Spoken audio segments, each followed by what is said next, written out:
berdoa. Bapa Surgawi yang kami sembah di dalam nama Tuhan Yesus, kami datang kepadamu saat ini melalui Zoom Sema Adonai. Kami mau belajar mengenai tentang konseling ya Bapa.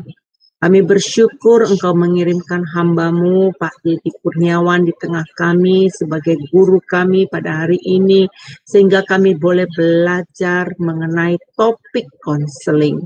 Ini penting sekali pelajaran ini bagi kami untuk supaya menguatkan fondasi kekristenan kami dan kami mengerti tentang arti konseling dan bisa mengkonseling setiap pribadi kami masing-masing.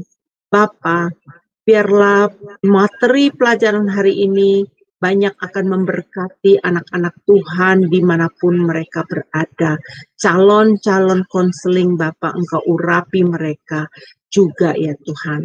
Bapak, terima kasih untuk urapan-Mu, untuk Pak Dedi Kurniawan, dan juga untuk moderator kami, Ibu Ana, dan kami juga meminta urapan-Mu kepada setiap yang bekerja di belakang layar ya Bapak, sehingga acara ini dapat berjalan dengan lancar oleh pertolongan Roh Kudus.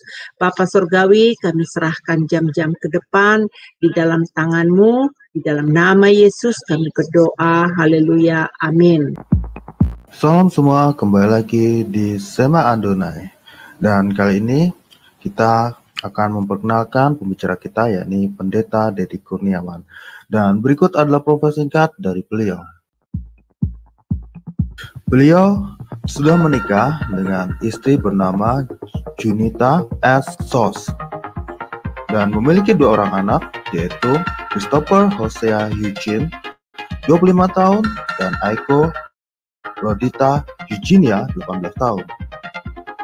Pendidikan: S1 Fakultas Ekonomi Manajemen UPIDA pada tahun 1996, S2 Magister of Art STT Bethel Luwe pada tahun 2013, S2 Magister Teologi STT Bethel Luwe pada tahun 2015, S2 Magister Pendidikan pada tahun 2017 di Institut Kristen Borneo Balikpapan, S3 Teologia pada tahun 2018, Institut Kristen Borneo Balikpapan, Bethel Biblical Counseling Academy pada tahun 2022. Pelayan: Ketua Cahaya Kasih Ministry Wakil Gembala GBI Persatuan BSD pada tahun 2020. Mentor Gembala-Gembala Cabang pada tahun 2021 hingga sekarang. Gembala Jemaat GBI Ekousia Agape Karawaci Benton Junction UPH Karawaci. Pekerjaan: beliau bekerja sebagai dosen tetap di Institut Kristen Borneo Balikpapan. Beliau juga menjadi dosen tamu di STT Tabha Batam dan juga dosen tamu di STT Labs Bekasi, serta menjadi pengajar di Cahaya Kasih Ministry lintas kota bahkan sampai lintas negara. Juga Bapak Ibu yang menyaksikan siaran pengajaran daripada Sema Adonai malam hari ini, di mana Bapak Ibu Saudara, saya percaya bahwa setiap kita pasti akan diberkati. Kita semua ada di dalam kasih anugerah Tuhan yang besar. Dan malam hari ini kita akan lanjutkan materi pengajaran kita berkaitan dengan pastoral konseling. Kalau minggu kemarin kita sudah belajar tentang teknik-teknik dalam konseling, maka malam hari ini kita adalah bagaimana kita memulai proses di dalam pelaksanaan sebuah konseling. Sebenarnya materi teknik-teknik di dalam konseling itu belum selesai ya, karena masih ada bagian-bagian yang panjang yang belum saya sampaikan, tapi nggak masalah, nanti bisa dilanjutkan ya untuk lain waktu. Nah, malam hari ini kita akan bahas tentang tahapan-tahapan daripada konseling. Baik, untuk mempersingkat waktu, kita langsung lihat slide berikut ini. Iya, Bapak Ibu Saudara, ya. Nah ini ya. Nah ini ya, kita akan memulai dengan tahap-tahap memulai sebuah konseling.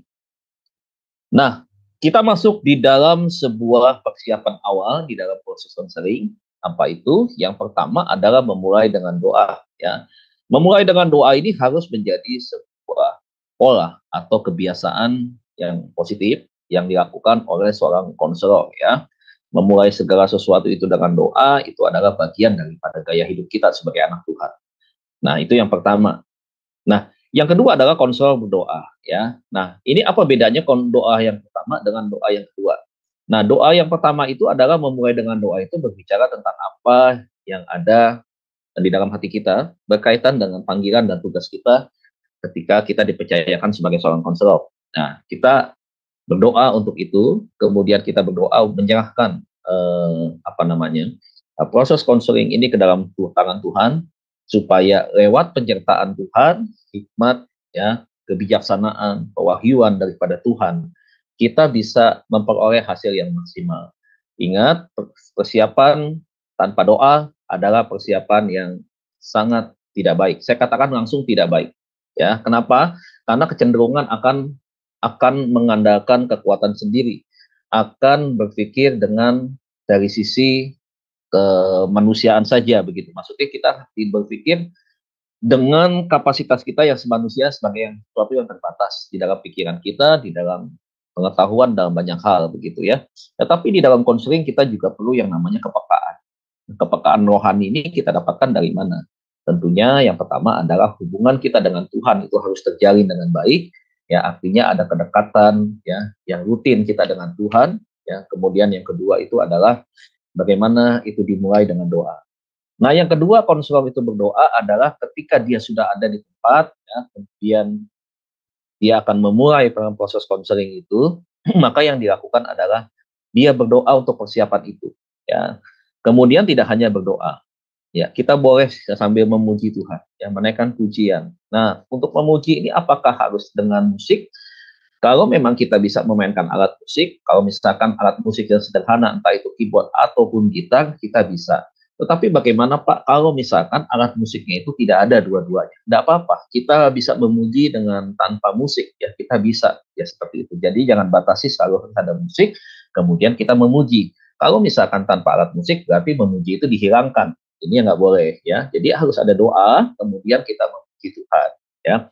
Nah, memuji Tuhan ini bagaimana? Tergantung daripada kebutuhan. Biasanya kan ketika kita mau memulai sebuah proses konseling, biasanya kan konselor itu datang lebih dahulu kan. Nah, persiapan inilah yang dipakai oleh konselor itu bukan untuk main handphone, bukan untuk menjawab PA, bukan untuk menonton film-film apalagi drama Korea dan seterusnya yang mengganggu kita tuh ya, yang mengganggu fokus kita nantinya. Bukan, tetapi mari kita pakai untuk kita membangun kedekatan kita dengan Tuhan, ya. Di sana kita memuji. Setelah memuji kita bisa menyembah ya. Apakah kita bisa bermazmur? Apakah kita bisa naikkan dengan pujian-pujian penyembahan sambil dengan berbahasa roh, itu tentunya sangat bagus ya. Dan saat teduh ini adalah kita membaca firman ya.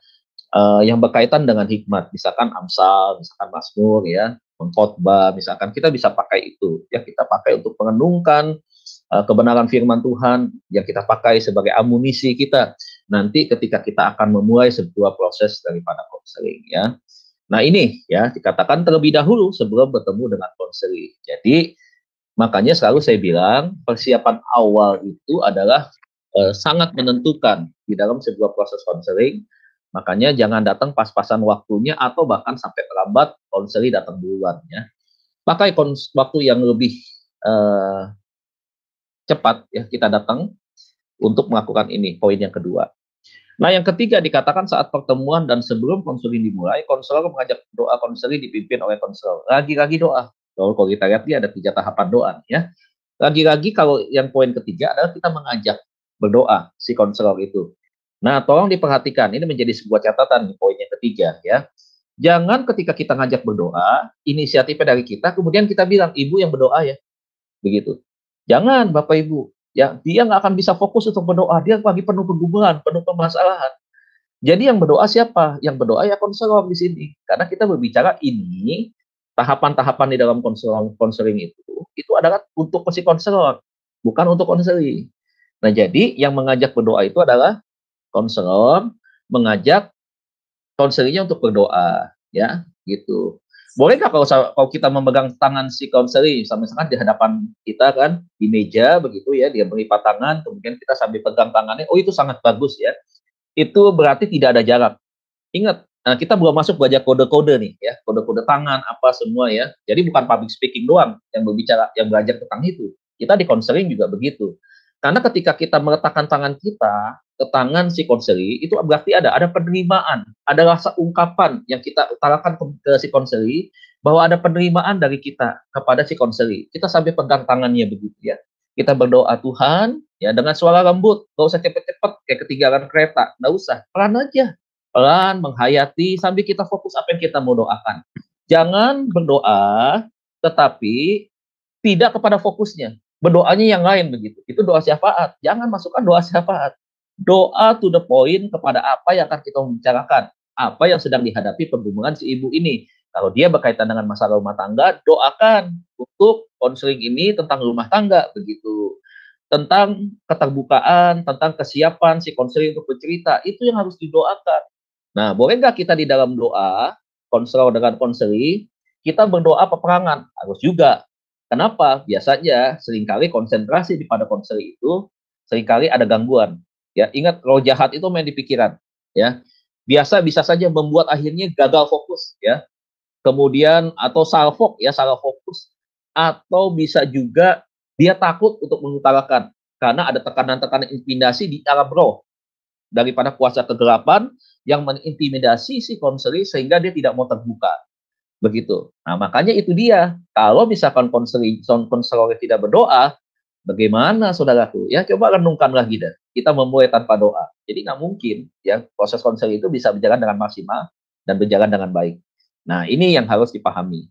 Yang keempat, konselor datang terlebih dahulu sebelum konseling datang. Nah, ini selalu dibiasakan. Konseling dengan siapapun, konseling siapapun juga, mau ibu A, ibu B, ibu C, ibu D, ibu E, semuanya selalu konselor harus datang lebih dahulu, bukan datang belakangan. Apalagi konselingnya sudah harus nunggu lama di tempat dan belum suruh masuk ke ruangan konseli. Masih duduk di ruang tamu misalkan, dan itu pun tidak ada yang menemani sekalipun ada orang. Gitu. Ya, jangan. Ya, kita harus datang lebih dahulu dan kita harus tunggu di depan. Misalkan dia mau datang jam 5. Konselor itu sudah tunggu di ruang tamu sekitar kurang lebih, ya kalau misalkan kita bisa WA dia di mana, kira-kira kita bisa tahu waktunya dia datang berapa menit lagi. Nah, tolong si konselor ini ada di ruang tamu untuk menyambut dia, membukakan pintu dia, kemudian mengajak dia, memberi dia salam, shalom, ataupun kalau shalom harus kewajiban ya, memberikan damai sejahtera buat orang lain. Nah, setelah itu menyalami, atau kalau wanita bisa saling cipika-cipiki begitu ya.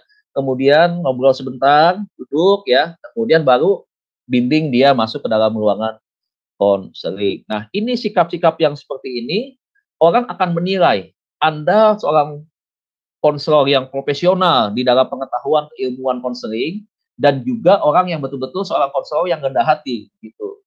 Nah, ini yang sangat penting, jangan sampai masa bodoh ya. Jadi hal-hal yang kecil saja itu membuat bagaimana kita berpikir orang itu bisa nyaman, konselor itu bisa nyaman. Ya, kecil apapun juga.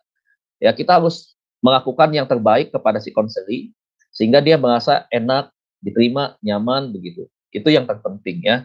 Karena penentuan ya, awal itu akan menentukan langkah berikutnya. Kalau awalnya tidak baik ya, akan memperburuk langkah ke berikutnya. Tapi kalau penerimaannya di depan, di awalnya sangat bagus, maka proses kedua, ketiga semakin bagus. Dan itu membangun cepatnya keakraban antara konselor dengan konseli. Itu yang keempat. Yang kelima, telah mempersiapkan ruangan tempat pertemuan yang baik. Ya, minggu kemarin kita sudah belajar ini berkaitan dengan teknis dalam konseling. Ya, di mana ruangan yang bersih itu melambangkan atau representatif daripada pribadi kita sebagai konselor misalkan. Ya, ruangan tidak mewah, bukan harus mewah, tetapi ruangan itu bersih, nyaman, enak begitu ya, dan kebutuhan-kebutuhan ya di dalam proses konseling, perlengkapannya itu semua tersedia. Ingat ya, ada air minum, aqua gelas misalkan, ya pokoknya air mineral lah, ini bukan iklan ya, nggak di endorse begitu. Air mineral yang gelas, kemudian saudara juga bisa siapkan tisu, saudara juga bisa siapkan mungkin colokan handphone penting juga. Colokan handphone penting bisa ditaruh di meja. Ya, kemudian buku, kertas, ya, itu bisa. Kalau buku mungkin si konselor. Tapi kalau misalkan si konseli bisa disiapkan kertas sebagai memo, catatan untuk dia mungkin mencatat hal-hal yang penting. atau sesuatu yang berkaitan dengan schedule di dalam pertemuan konseling berikutnya, gitu ya. Jadi bikinlah ruangan itu yang bersih dan nyaman, begitu ya. Nah, tentunya harus ada AC juga. Ya, kalau AC itu adalah bagian penunjang yang membuat orang itu merasa enak dan tidak terganggu kan. Coba Bapak Ibu bisa pikirkan ketika di ruangan yang panas misalkan kita lagi konseling awal 5 menit 10 menit mungkin biasa, tetapi lebih dari 10 menit ke atas udah mulai keringetan. Wah, ibu konselor yang cantik ini, waduh make up-nya udah mulai runtuh tuh. Waduh kena keringet semua begitu kan, udah mulai longsor itunya make up-nya begitu ya, udah mulai kehapus dengan keringat. Nah, itu kan nggak nyaman. Nah, ini persiapan awal yang harus kita ikuti ya, kita mulai sebagai seorang konselor. Nah, kemudian berikutnya tahapan khusus ya. Kalau tadi tahapan awal, nah kita masuk di dalam slide kedua, tahapan khusus dalam konseling. Yang pertama di dalam tahapan khusus ini, kita mulai dengan observasi masalah. Observasi itu apa sih? Pengamatan atau penggalian sumber-sumber apa yang menjadi permasalahan yang dihadapi oleh konseli itu. Nah, pada bagian ini, konselor menjelajahi masalah yang dihadapi oleh konseli, termasuk apa yang dipikirkan. Ya. Apa sih sebenarnya yang menjadi pikirannya dia? Apakah dia mau betul-betul memang sudah di awal dia mengatakan, saya udah nggak bisa lagi dipersatukan. Saya bagaimanapun juga lebih baik saya demi keselamatan, demi kenyamanan hidup saya, daripada saya mati muda, misalkan nih dengan bahasa sederhana ya, gitu ya. Lebih baik udah Bu, saya mau pisah saja. Ini sesuatu yang dia pikirkan sebenarnya. Nah, ingat ini, sesuatu ketika dia ngomong, sesuatu yang dipikirkan, ingat ini adalah masalah. Catat itu, ya. Saudara harus siap, ya, hal-hal yang bisa mengkanter itu, yang memberikan dia pengertian. Jadi bukan untuk didebat, bukan, tetapi untuk diberikan solusinya. Oh, dia pengen udah kesimpulan tetap dalam dirinya dia adalah dia tetap mau berpisah. Begitu. Nah, ini kita sudah siapkan amunisinya nih, ya. Apa yang nanti akan kita mau kasih nasihat kepada dia. Ya, dari mana kita mulai masuknya. Nah, tolong ya, kalau misalkan Bapak Ibu sebagai konselor, ya, ketika kita tahu apa yang dipikirkan ini, jangan langsung ke yang dirasakan. Biarkan dulu dia fokus di sini sampai dia mentok dia bicara. Begitu. Jadi jangan langsung kita analisa kepada sesuatu yang dia rasakan apa gitu. Jangan, biarkan aja sebanyak-banyaknya yang ada di pikiran dia dikeluarkan aja dulu. Nah, ibu-ibu dengar nih apa yang dia sampaikan begitu. Apa yang ada di pikiran dia harus curahkan itu. Dia harus ceritakan itu. Mungkin step by step, mulai dari hal yang sederhana, hal yang ringan, hal yang agak berat, sampai kepada hal yang berat, sampai kepada hal yang dia tidak mampu lagi untuk mendapatkan solusi yang terbaik seperti apa. Nah, itu kita harus biarkan dia dulu untuk bercerita, kuras habis apa yang ada di pikirannya dia. Nah, kalau dia udah ngomong begini, oh udah, oke, saya udah tahu. Sekali-kali saya bilang, jangan dipotong, biarkan saja sampai titik dia berhenti dengan titiknya, baru di situ, ya, di stop. Nah, kita melihat apa yang dia rasakan itu dari mana. Sebenarnya ketika kita bertanya bisa saja kita merasakan itu.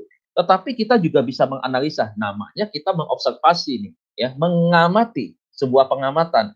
Dari dia berbicara, sebenarnya kita bisa menangkap gelagat-gelagat ya atau ciri-ciri daripada sesuatu yang dia rasakan.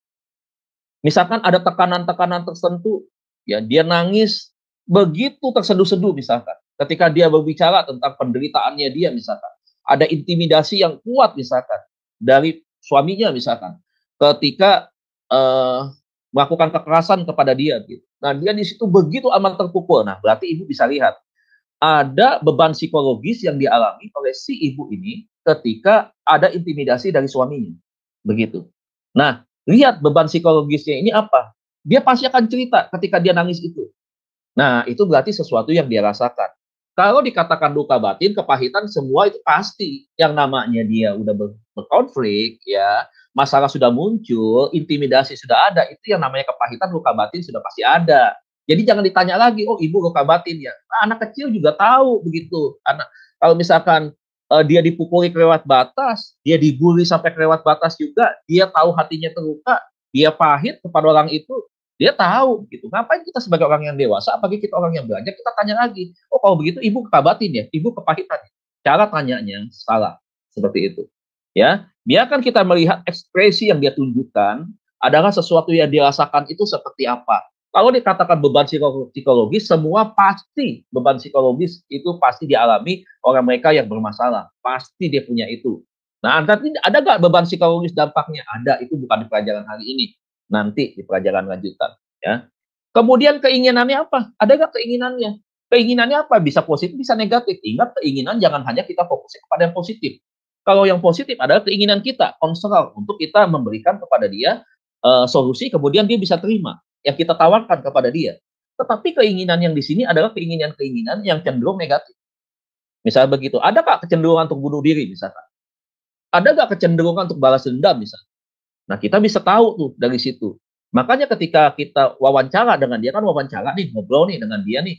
Nah, di situ kita bisa tahu apa yang dia pikirkan, apa yang dirasakan. Keinginannya itu apa. Begitu. Nah, itu ya.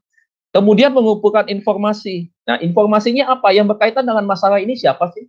Ada nggak sih keterlibatan orang lain, pihak ketiga? Misalkan, ada nggak sih pihak ketiga itu dari suami? Misalkan, berarti ipar. Ya, keluarga dari si suami, adik atau kakaknya atau cicinya, misalkan begitu. Atau mungkin daripada orang tuanya atau mertuanya. Ada nggak sih keterlibatannya dalam hal ini? Nah, itu. Ini kalau kita melihat dari hal ini, memang observasi masalah itu kompleks. Kita tidak bisa mengukur dari satu sisi saja, sisi apa yang dipikirkan, tidak. Tetapi begitu kompleks sekali, banyak. Makanya kemarin saya bilang, di dalam teknik counseling, kita harus mencatat, kita harus merekam. Kalau kita nggak rekam, blank. Sehebat-hebatnya otak kita menampung informasi, pasti kita ada lupanya. Apalagi kita ada kesibukan-kesibukan lain. Inilah di sini pentingnya kita mencatat poin-poin tertentu. Ya, yang penting-penting dari apa yang dia sampaikan, begitu ya. Nah, faktanya apa yang sudah terjadi? Faktanya itu adalah sekarang ini, begitu misalkan. Ya mungkin sudah tidak satu rumah, misalkan begitu ya. Misalkan sudah tidak dinafkahi sekian bulan, 6 bulan, 7 bulan, begitu ya. Kemudian ada nggak sesuatu yang perubahan di dalam fisiknya? Ini bicara soal fakta. Oh, si ibu ini iya, mengalami perubahan penurunan berat badan, misalkan. Oh, si ibu ini mengalami rontokan rambut, misalkan begitu. Oh, bisa Pak, apa hubungannya? Ini bukan masalah sampo nggak cocok, Pak. Bukan masalah sampo. Biasanya orang mengalami satu masalah, bisa saja banyak pikiran, bisa saja berefek kepada hal-hal yang ada di dalam fisiknya, begitu ya. Bisa muncul seperti itu. Nah, ini fakta, ya. Itu fakta itu adalah yang nanti mendukung dari setiap apa yang tadi dijelaskan, yaitu yang dipikirkan, dirasakan, keinginan, dan mengumpulkan informasi. Kemudian di dalam observasi masalah ini ada 3 hal penting yang harus menjadi perhatian khusus. Apa itu? Yang pertama, membangun hubungan antara konselor dan konseli. Makanya, bagaimanapun juga sekarang teknologi Zoom kita bisa berjumpa nih dengan waktu yang berbeda di Amerika, berbeda di Hong Kong, yang sama di Indonesia, begitu. Walaupun beda tempat, bahkan juga waktu Indonesia Barat, Indonesia Tengah dan Timur, begitu ya, kita bisa ketemu. Gini, kita bisa ngobrol lewat media. Tetapi di dalam proses konseling, jangan lewat media. Sebaiknya bukan kita anti teknologi, bukan. Tetapi sebaiknya kita ketemu. Kenapa? Karena beda. Ketika kita ketemu langsung, dengan kita ketemu di sini, ya lewat media ini, itu rasa kedekatan, chemistry-nya itu nggak dapat. Beda begitu. Jadi kalau dekat itu, kalau tatap muka langsung, ketemu langsung, itu lebih enak, lebih nyaman.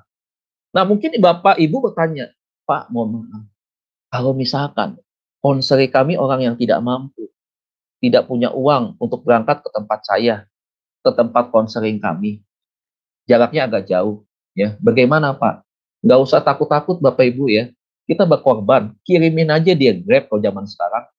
Mau nggak mau kan kemarin saya bilang di awal pertemuan kita waktu seminar bahwa kalau menjadi seorang konselor lebih banyak berkorbannya, tetapi pengorbanan kita nggak akan sia-sia. Kenapa? Tuhan perhitungkan. Jangan pernah kita takut hitung-hitungan keluar uang materi untuk menolong orang lain, karena Yesus pun nggak pernah hitung-hitungan kan, begitu di dalam pelayanan nih, kan dia nggak pernah hitungan. Ayo ganti dong ongkos kita, uang makan kita nih jauh nih kita berjalan nih, gitu kan nggak ada begitu. Nah, kita bisa ongkosin dia, atau alternatif kedua adalah kitanya yang jemput bola datang, itu bisa. Kita jemput bola misalkan, kita mau bawa makanan boleh nggak? Oh sangat boleh. Itu menunjukkan respon yang lebih lagi kepada konseling, ya. Jadi hubungan atau relationship ini sangat baik, ya. Kalau relationship-nya nggak bagus, kaku jadinya, ya, kaku. Jadi nanti suasananya seperti jaim, begitu, ya. nggak enak untuk konseling. Ya, itu bisa gagal. Itu bisa menyebabkan bahkan bisa menyebabkan miskomunikasi, ya. Bisa menyebabkan miskomunikasi antara konselor dengan konseling. Nah, berarti membangun hubungan itu sangat penting. Nah, sebaiknya adalah tatap muka langsung, ya, begitu. Nah, kenapa? Kalau ketika tadi ekspresinya dia menangis, terseduh-seduh begitu, konselor bisa berdiri, keluar dari bangkunya, berdiri di sampingnya, boleh sambil berdiri, sambil merangkul bahunya, atau sambil memeluknya dia. Nah, kalau lewat media kayak begini, memeluk apa? Masa kita mau meluk laptop? Kan begitu kan, anak kita masuk lagi, ini papa, mama melokin laptop, begitu kan. Kan beda, kan dia nggak tahu urusannya, begitu. Nah, jadi tatap muka lebih bagus, sangat bagus dianjurkan. Kemudian yang kedua, membantu menemukan kejelasan masalah. Jadi biarkan ini dulu, udah ngomong dulu, udah jelas nih. Nah, nanti jadi saudara bisa simpulkan, nah apa-apa saja yang kita mau bahas dari awalnya nih, kita mau masuk dari mana. Nah, harus jelas dulu nanti apanya. Yang pertama, titik-titik poin-poinnya ini apa yang sudah kita dapat. Kemudian kita menyampaikannya pun harus penuh dengan kejelasan. Ya, jangan putar-putar, apalagi pakai bahasa yang tinggi-tinggi, begitu kan? Pakai bahasa-bahasa perumpamaan, begitu. Nggak ngerti. To the point aja, pakai bahasa sederhana, begitu. Bahasa yang mudah dimengerti, begitu. Ya. Kemudian adalah struktur masalah dan kaitkan satu dengan lain. Nah, jadi tadi nih, kalau misalkan yang dia pikirkan 1, 2, 3, 4, 5, kemudian yang dirasakan apa? Kaitkan tuh. Yang dipikirkan misalkan, ya, cerai. Nah, cerai efeknya kemana nih dengan yang dia rasakan, gitu. Begitu, bikin hubungan, ya, jalur seperti tanda panah, begitu ya, kemana, begitu. Jadi disimpulkan itu seperti dalam bentuk kaitan hubungan-hubungannya, begitu. Pasti nggak Pak itu berhubungan? Ya pasti berhubungan, nggak mungkin nggak berhubungan gitu. Nah, itu yang pertama ya, observasi masalah. Kita masuk slide yang berikutnya. Saya harus siap jam dulu nih nanti biar, masih setengah jam lagi berarti ya, 1 jam. Yang kedua adalah interpretasi ya. Nah, apa itu interpretasi? Pada tahapan ini konselor sudah harus dapat menginterpretasikan masalah konseling. Nah, pada tahapan ini yang perlu dilakukan konselor adalah memberi dukungan, ya, mensupport. Jangan sampai dia hanya berbicara si konseling ini, kita mendengar, tetapi kita tidak mengutarakan support kita kepada dia, ya. Nah, ini harus nyata di depan si konseling, support kita itu betul-betul full ya, keluar dari hati kita, full heart begitu kan, dan 100% dukungan kita, bukan setengah-setengah, ya. Nah, setengah-setengah itu dari mana kelihatannya? Salah satunya dari sikap. Dari sikap ketahuan, malas-malasan untuk mendengar, malas-malasan untuk menjawab, gitu, ya. Nah, ini yang menyebabkan interpretasi daripada si konseling kepada konselor itu jelek atau tidak baik, ya. Nah, membagi pengalaman. Nah, pembagi pengalaman ini tolong maksudnya adalah pengalaman yang disampaikan oleh si konseling itu yang perlu kita sampaikan. Kalau kita punya pengalaman tentang itu, ya, berdasarkan apa Bu yang saya pernah layani berkaitan dengan masalah yang hampir sama dengan Ibu, nah itu yang disampaikan. Jangan maksudnya berbagi pengalaman di sini ada pengalaman kita. Oh, saya waktu SMA saya mulai kerja waktu itu kan hidup kami kan susah. Kami kan di kampung waktu itu. Terus kami diutus ke Jakarta waktu itu sama Om. Waktu itu Bu, ya saya kerja di supermarket. Saya jadi kasir waktu itu. Gaji saya nggak besar Bu, gaji saya cuma segini. Ini udah ngaco. Udah ngaco. Kenapa? Ini bukan cerita tentang pengalaman kita, pengalaman hidup. Emangnya kita mau bikin apa namanya ya? Mau bikin riwayat hidup begitu lengkap? Ya, untuk apa melamar pekerjaan? Kan tidak di sini. Di sini adalah pengalaman kita yang berkaitan dengan proses konseling ini, begitu. Pengalaman kita menginterpretasikan masalah yang dihadapi dari pengalaman kita itu apa, begitu. Yang perlu kita sampaikan sebagai sebuah dukungan sehingga didengar oleh si konseling. Nah, ini ya, jadi jangan salah membagi pengalaman ini untuk bercerita-cerita yang di luar konteks, ya. Nggak ada kaitannya, nggak ada hubungannya, manfaatnya nggak ada begitu. Ya. Dan tolong juga membagi pengalaman ini jangan waktunya terlalu panjang, ya. Jangan seperti khotbah 45 menit atau 1 jam begitu. Ya ngantuk keburu tidur dia si konselingnya, ya. To the point-nya aja begitu, ya. Kemudian yang berikutnya memberi prediksi. Namanya prediksi nih, sesuatu yang diperkirakan tetapi itu bisa bisa iya, bisa sama atau bisa tidak, begitu. Nah, bisa samanya ini berdasarkan apa? Itu berdasarkan pengalaman tadi maksudnya.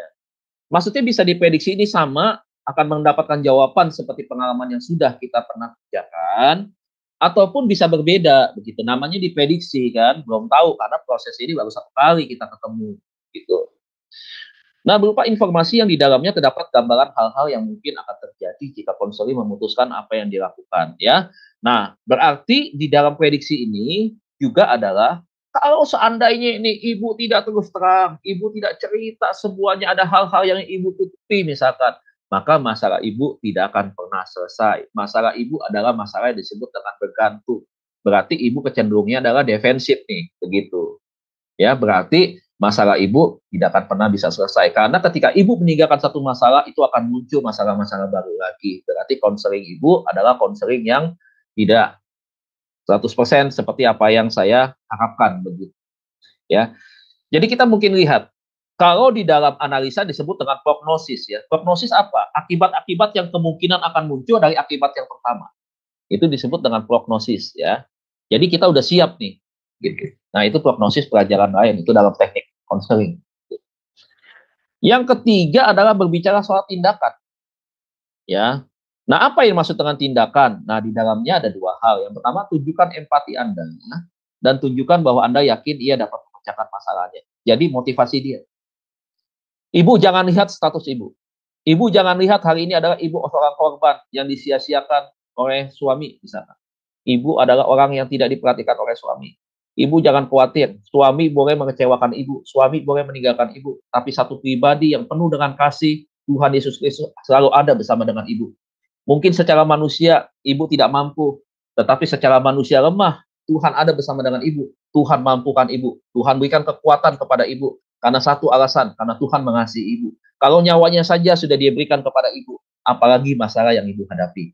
Ibu harus bangkit demi anak-anak, ibu harus bangkit sebagai anak-anak Tuhan yang percaya dan berharap dan punya iman yang besar. Harusnya begitu. Begitu. Jangan tindakannya adalah, waduh Bu, masalahnya berat ya. Saya gak pusing nih Bu, bagaimana ya nanganin masalahnya kayak begini. Mana saya belum pernah menangani masalah kayak begini. Nah, itu kita melemahkan. Yang tadinya dia mulai bangkit, yang tadinya dia mulai punya motivasi, tiba-tiba dia down lagi. Down-nya lagi lebih turun daripada sebelumnya. Begitu. Karena dia ketika konselor ngomong begitu, aduh konselor aja udah ngomong kayak begitu. Benar, opres dia. Udah, dia akan berpikir, berarti benar-benar. Ini masalah saya adalah masalah yang sangat-sangat luar biasa, extraordinary nih. Ya, ekstra yang sangat luar biasa beratnya nih. Berarti tidak mungkin bisa ada yang bisa menyelesaikan. Nah, itu kita sedang melemahkan dia 2. 1, ya, motivasinya dia kita sedang melemahkan, semangatnya dia, ya. Kita bilang, Amsa bilang apa? Semangat yang patah keringkan tulang. Nah, siapa penyebabnya? Ini si konselor, ya. Nah, jadi semangat ini harus dibangkitkan. Itu secara manusianya, ya, secara kejiwaannya, jiwanya harus bangkit. Nah, yang kedua, dari sisi rohaninya harus dibangkitkan. Begitu. Ya, tunjukkan begitu. Bisa, imannya dia harus dibangkitkan. Ya, diberikan masukan kekuatan lewat apa? Ya, itu lewat nasihat. Boleh nggak nasihat itu kita ambil dari kisah yang ada di Alkitab misalnya? Oh, bisa, sangat-sangat bisa. Wah, dahsyat kalau kita pakai Alkitab sebagai tuntunan. Keren banget hasilnya. Kemudian di dalam tindakan itu yang kedua adalah berikan dukungan dan sarana-sarana jika dibutuhkan. Nah, dukungannya apa sih dukungannya? Dukungannya misalkan, ya, ibu nggak usah khawatir, ya. Apa yang menjadi kebutuhan ibu hari ini? Kesulitan ibu misalnya, ya. Anak-anak juga hari ini juga mulai merasakan, ya, kesedihan karena melihat ibu. Nah, ibu nggak usah khawatir, ya. Kami akan juga melayani anak-anak ibu. Kami juga akan memberikan bimbingan konseling buat anak-anak ibu. Jadi ketika kita berbicara tentang itu, ya, dia merasa bahwa banyak yang support dia tidak ditinggalkan, begitu. Sehingga dia semakin nyaman, dia mulai tenang begitu. Ketegangan dia itu berkurang tuh. Misalkan dari persentase 90%, ketika kita berkata seperti itu aja itu turun tuh. Bisa sekian persen misalkan, bisa 70% mungkin, bisa saja gitu. Karena tadinya ketika dia punya masalah belum selesai, anaknya juga dia lihat juga bermasalah seperti itu, ada perubahan perilaku, itu dia tambah lagi, mikirin lagi kepada anaknya. Tapi ketika kita berkata, ibu nggak usah khawatir, saya akan berikan dukungan buat anak-anak ibu, ya kami akan berikan berdampingan, ya kami akan kirim konselor-konselor untuk menangani, supaya anak-anak ibu tetap bisa sekolah misalkan, tidak terganggu pelajarannya, prestasinya juga bisa baik begitu. Nah, kita akan berikan dukungan itu. Nah, dia merasa enak, sedikit lega. berkurang sedikit bebannya. Tekanannya di kepala tuh kurang sedikit. Dan sarana-sarana, nah sarana-sarana ini apa sih sebenarnya? Nah sarana-sarana ini berkaitan dengan kebutuhannya dia, misalkan apa sih? Ya, sarana tadi kan, kalau misalkan kita di dalam konseling, kita perlu misalkan jemput bola, misalkan kita perlu juga mendatangkan dia, misalkan dengan menggunakan Grab yang ada biayanya, tidak apa-apa, kita sediakan sarana itu. Nah, tapi itu jika dibutuhkan, kalau nggak dibutuhkan, nggak perlu juga, tergantung di dalam proses konseling itu. Jadi, untuk tindakan, ya, yang poin kedua ini, dukungan itu pasti, tetapi sarana yang dirasakan perlu diberikan, begitu. Kalau misalkan konselingnya kita rasa memang dia tidak membutuhkan itu, ya tidak usah, gitu. Ya, justru sebaliknya nanti kita akan menganggap, mengecilkan dan meremehkan dia, ya.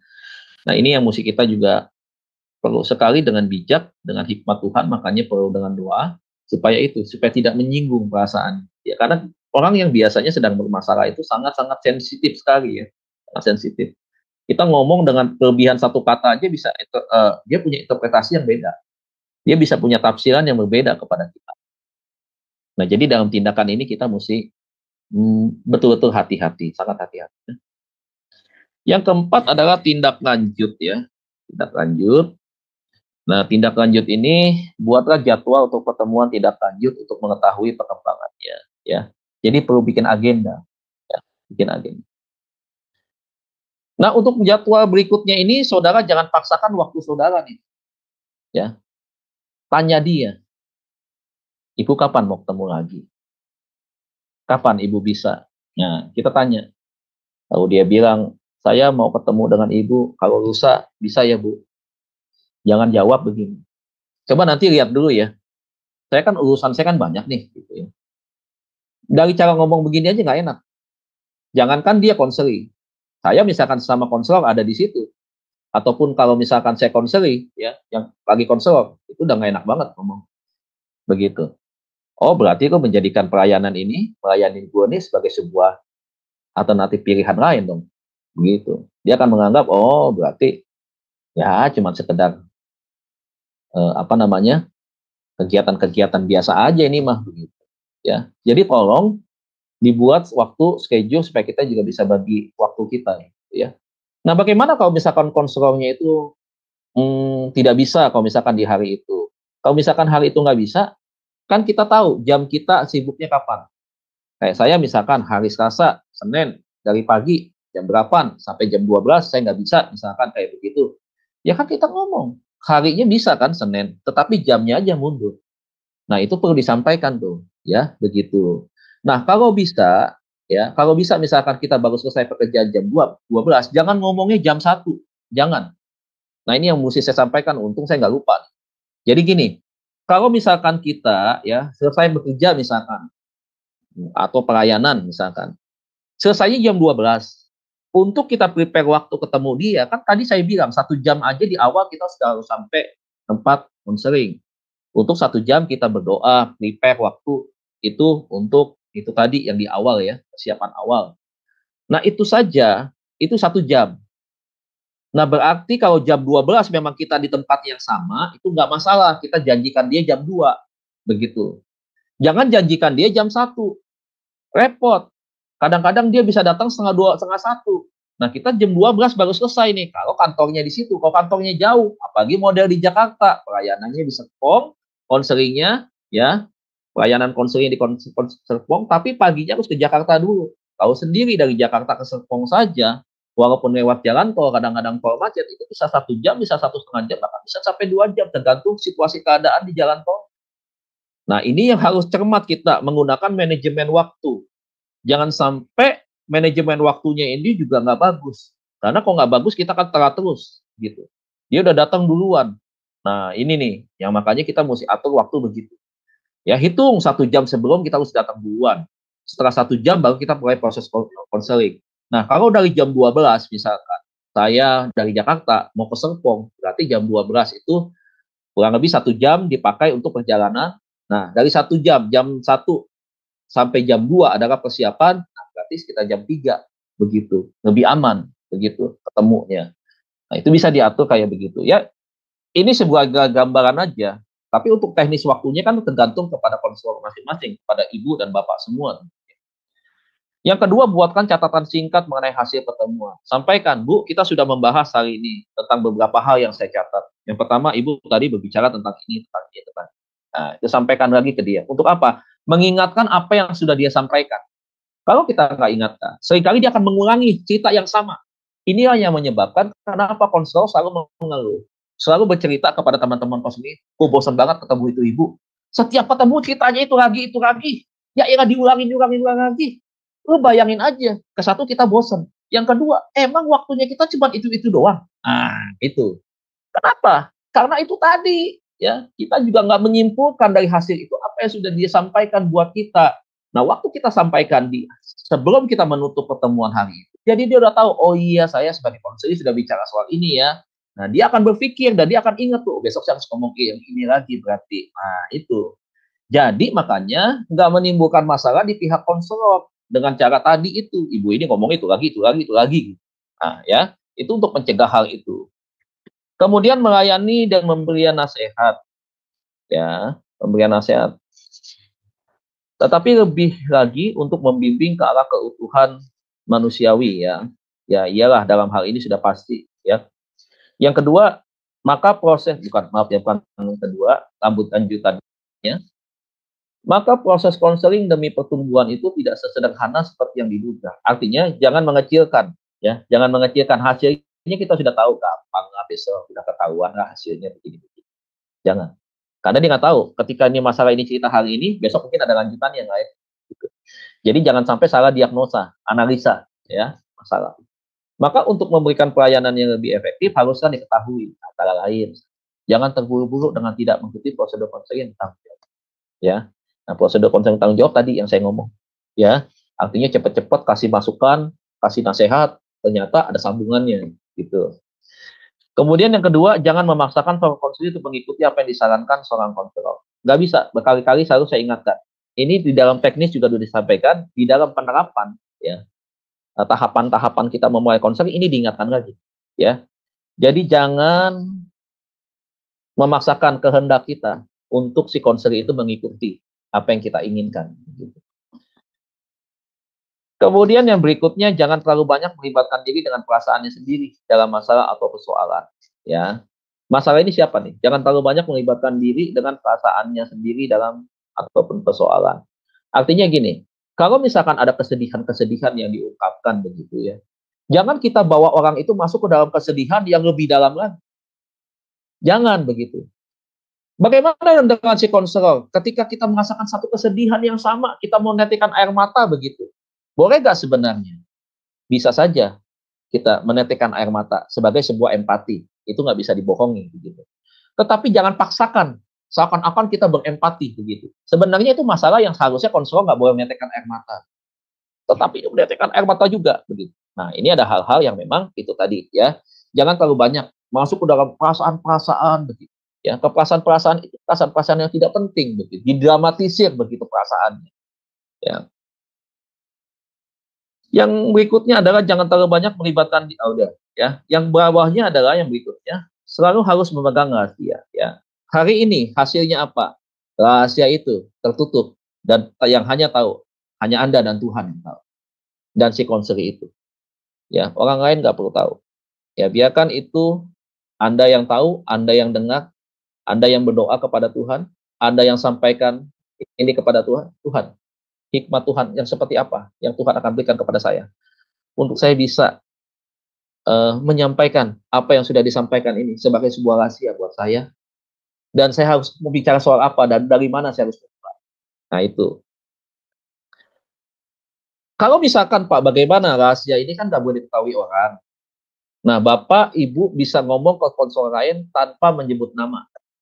Misalkan ada Bapak X, misalkan ada Ibu Y, begitu.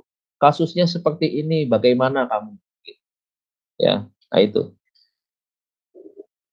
Yang berikutnya, jangan mencoba menangani apa ini? Sebentar ya, saya pindahkan dulu. Jangan mencoba menangani semua persoalan. Nah, kan konselor, Pak, kok nggak boleh menangani semua persoalan? Betul, menangani persoalan itu jangan dirangkum jadi semua persoalannya ya, kemudian dianalisa masalahnya secara global, kemudian disampaikan kepada si konseli. Tidak. Jadi persoalannya harus dilihat satu persatu dulu, ya, dilihat. Jadi jangan langsung dirangkum gitu. Nah, nanti setelah satu persatu persoalan, kita tahu titik-titiknya apa yang disampaikan. Nah, kemudian apa yang kita mau sampaikan, nah rangkumannya itu kita boleh rangkum. Jadi per setiap masalah ya, setiap masalah atau persoalan.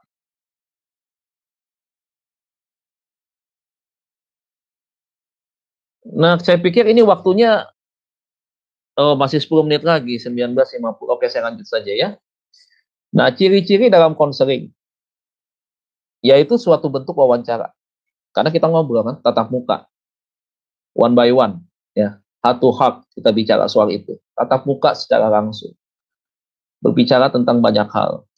Nah, di awal saya pernah bilang, berbahagialah kita ketika ada orang yang datang dan dia menjadi konseli dan dia bercerita kepada kita. So, apa maksudnya ini? Maksudnya adalah tidak mudah buat orang yang bermasalah itu, dia bercerita tentang masalahnya kepada seseorang. Dan kalau dia akhirnya bercerita dan dia mencari kita, berarti yang saudara harus tangkap, yang saudara harus pahami, yang saudara harus tahu betul, berarti orang itu sangat percaya kepada pribadi kita. Nah, sebagai seorang yang bisa dipercaya, maka kita harus bisa menjaga kepercayaan itu dengan baik. Integritas kita harus teruji, terbukti dengan baik, dan bisa dibuktikan. Begitu. Jadi jangan anggap sebuah hal yang biasa-biasa saja. Ingat, kepercayaan itu adalah sesuatu hal yang penting. Ya, di dalam bisnis juga begitu. Nah, kepercayaan yang kepercayaan yang dia berikan dari konselor kepada konselor, itu juga adalah bagian dari apa yang Tuhan percayakan kepada kita. Si konselor ini dikirim oleh Tuhan kepada kita, untuk kita menjadi partner, untuk kita menjadi seorang sahabat di dalam kesusahan saudara kita yang mengalami kesulitan, permasalahan hidup. Nah, bersyukurlah saudara, karena kepercayaan ini adalah suatu kepercayaan yang besar yang Tuhan berikan. Begitu.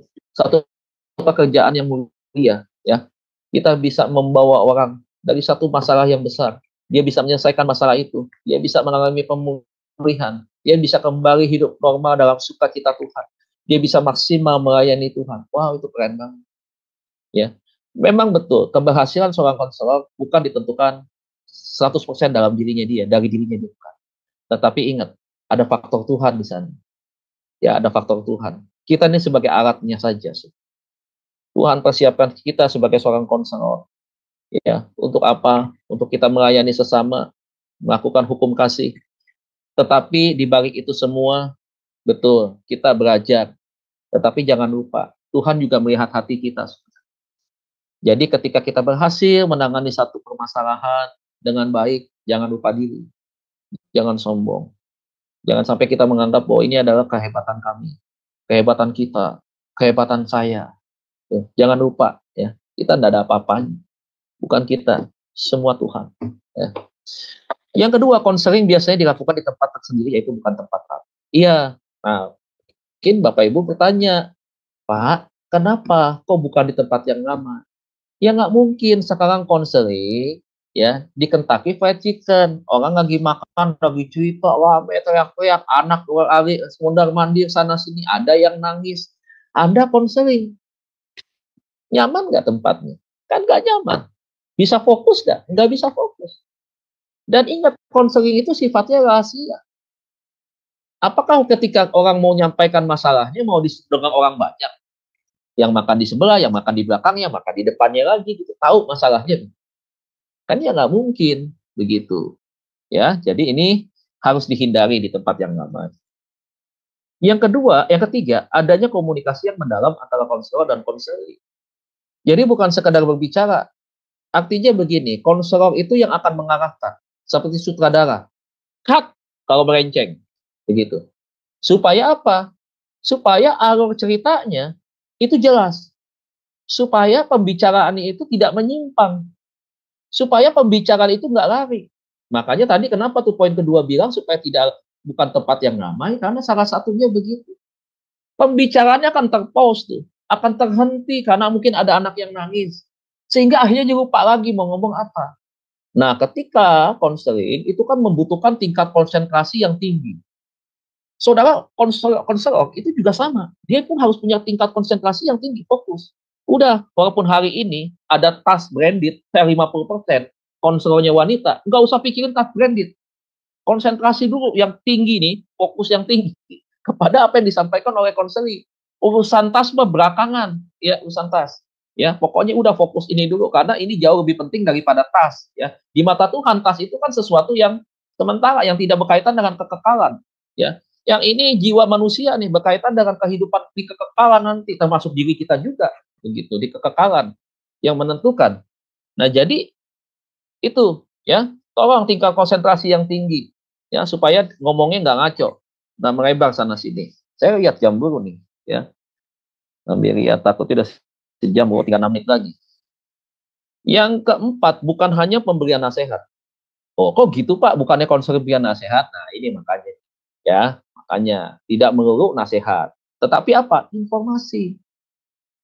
Nah, informasi-informasi itu berkaitan dengan membuka wawasan dia nih. Kalau dia orangnya batu banget nih, ya, orangnya itu bertahan banget, sifatnya defensif banget, udah kekeh dengan pemikirannya dia seperti itu, kita perlu menyampaikan informasi-informasi yang berkaitan dengan proses konseling itu. Begitu. Informasinya apa? Gitu. Misalkan kalau ibu betul-betul bertahan, ya, ibu bersikeras dengan keinginan ibu mau pergi tinggalkan anak, gitu, tinggalkan suami, ya. Ibu ingat nggak ada kisah, ada informasi ya, misalkan cerita di koran ataupun ya mungkin dari media, dari WA begitu, tentang kisah yang seperti ini. Jadi ingatkan lagi. Nah, jadi informasi itu penting, begitu. Kemudian atau saran walaupun hal itu kadang diperlukan. Ya, boleh saran ya, tapi sarannya itu jangan terlalu panjang, namanya saran ya. Kalau panjang namanya bukan saran itu, ya, novel atau cerita. Ya. Kemudian yang kelima, tanpa paksaan. Karena ini akan mengakibatkan perlawanan dan rasa terpaksa dari konseling yang menjadi hambatan dalam proses konseling karena konseling tidak akan terbuka, ya. Jadi nggak bisa paksa memaksa. Kemudian yang berikutnya mendengarkan dengan penuh perhatian. Konseling yang efektif tidak akan terjadi apabila konselor menerima konseling sambil mengerjakan sesuatu, ya. Dia sambil ngomong, ibu ngomong aja ya, saya sebentar sambil lihat catatan khotbah ya, saya sambil buat catatan khotbah, iya. Terus bu, terus iya bagaimana bu? Ya, ya ngomong ya gitu, terus saya terus ngomong, nggak bisa. Atau sambil main handphone, ya saya kamu gimana tadi saya? Oh iya begitu ya. Nanti aku mungkin pulang agak malam nih saya kayak begitu. Nanti kamu jemput aku di sini aja jam segini ya, atau gitu. Dan nanti baru kita pergi ya nanti ya. Nanti makan malamnya kamu sudah pesan duluan aja ya. Gitu. Bisa bicara soal makan malam, orang aja lagi bahas gitu. Dan yang ini sedang kamu layani, begitu. Ya. Jadi makanya di dalam teknis juga sama kan, dikasih tahu, ya. Jauhi itu, ya, hal-hal yang membuat kita seperti sibuk sendiri begitu. Ketika orang lain sedang berbicara. Secara etika juga itu tidak masuk di dalam tata etika yang baik ya, tata kesopanan yang baik. Kemudian ada kepercayaan antara konselor pada konseli atau maaf, ada kepercayaan antara konseli pada konselor. Ya, itu ya, lama-lama ketika ada emosi yang diungkapkan, kemudian ada feedback, kemudian ada masukan-masukan, kemudian ada lagi tanggapan, reaksi. Nah, di sanalah terhubung satu hubungan yang berkaitan dengan kedekatan. Yang berikutnya ada sikap yang tulus dalam membantu dan bekerjasama antara konselor dan konseli. Ya, ya ketulusan ini penting. Maksud saya jangan suka beda-bedakan. Ya, jangan suka membeda-bedakan siapa sih yang kita layani konselinya. Kalau dia anak pejabat misalnya, beda tuh ya penanganannya begitu, cara nyambutnya beda. Nah kalau kita mulai ada perbedaan satu dengan yang lainnya, nah kita bukan melayani dengan cara yang tulus. Karena siapapun juga yang datang, sorry, yang embel-embel status apapun juga nggak berlaku di hadapan kita. Pak, dia anak jenderal bintang 4 tuh Pak. Nggak peduli mau jenderal bintang 4 ya. Kita nggak lihat status, ya status tidak menentukan di dalam proses ini dan tidak bisa mempengaruhi di dalam proses konseling begitu. Jangan pikir punya jabatan, punya pangkat kemudian mempengaruhi kita. Kita 100% begitu dengan kemampuan kita dengan cara kita menyambutnya begitu sangat luar biasa, berbeda dari yang lain. Nggak boleh begitu, sama perlakukannya. Jadi keadilan itu harus diutamakan. Saya pikir waktunya cukup ya, karena 19.58, karena sesuai dengan kesepakatan berarti saya hentikan sampai daripada ciri-ciri konseling. Padahal kalau kita lihat ini banyak sekali, ya, sampai dengan ini berapa halaman ini? Masih banyak sekali ya, kurang lebih masih ada 10 atau 12 slide. Ya, apakah mau dilanjutkan atau saya cukup sampai di sini? Ciri-ciri terakhir, kalau mau dilanjutkan waktu berikutnya, maka kita akan masuk dalam aspek-aspek dalam bimbingan pastoral. Tetapi oke. Ini sampai di sini. Iya, Ya, sudah silakan. Ibu Yani. Ya, shalom. Selamat malam Pak Dedi, Ibu Ya, selamat malam, Bu. Ana. Iya. Ini ada yang mau saya tanyakan di poin yang itu Pak, yang jangan terlalu banyak melibatkan diri dengan perasaan sendiri. Nah, kalau misalnya orang itu peka sekali gitu Pak, perasaannya sensitif, jadi dia mudah sekali untuk perasaannya terbawa gitu, misalnya melihat konseli itu menangis itu, walaupun berusaha untuk ditahan, itu bagaimana Pak menghadapinya gitu kan? Ya. Ada orang yang peka sekali seperti itu ya Pak. Jadi dia bisa Ya. melihat orang menangis saja, padahal kagak ngerti kenapa orang itu menangis, dia bisa ikut menangis. Nah, itu bagaimana Pak? Iya, terima kasih. Ya, makanya ada pelajaran tentang analisa perilaku. Analisa perilaku itu adalah bagaimana lawan bicara kita ketika dia mengungkapkan kesedihan, dan bagaimana kita belajar tentang respon, gitu. Nah, jadi kalau misalkan kita adalah orang yang mudah sekali, memang banyak kita lihat begitu ya, kadang-kadang di gereja juga begitu. Ketika penyembahan dia menangis dan sedih-sedih merasakan hadirat Tuhan. Ada satu perasaan damai yang sangat luar biasa gitu ya, bisa seperti itu. Dan bisa juga ketika misalkan dalam proses konseling gitu, dia terbawa perasaan dan akhirnya begini. Dia terlarut sendiri, terbawa perasaannya dia lebih dalam sendiri. Dia lupa begitu bahwa sebenarnya bahwa dia adalah seorang konselor yang dia boleh menunjukkan kesedihan pada saat si misalkan konselor itu menangis. Tapi kadang-kadang konselornya tidak menangis, si konselornya menangis. Begitu. Dia terlalu berperasaan sendiri, terbawa begitu. Nah, ini kadang-kadang ya, tidak semua memang konseli itu punya pemikiran yang sama.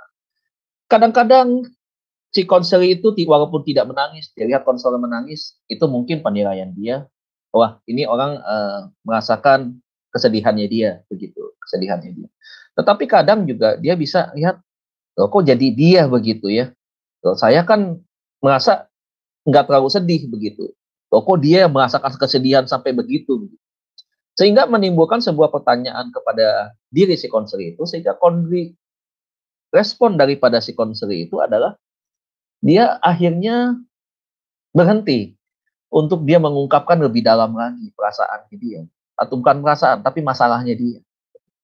Dia khawatir nanti akhirnya malah lebih membuat si konseli ini bertambah sedih. Begitu.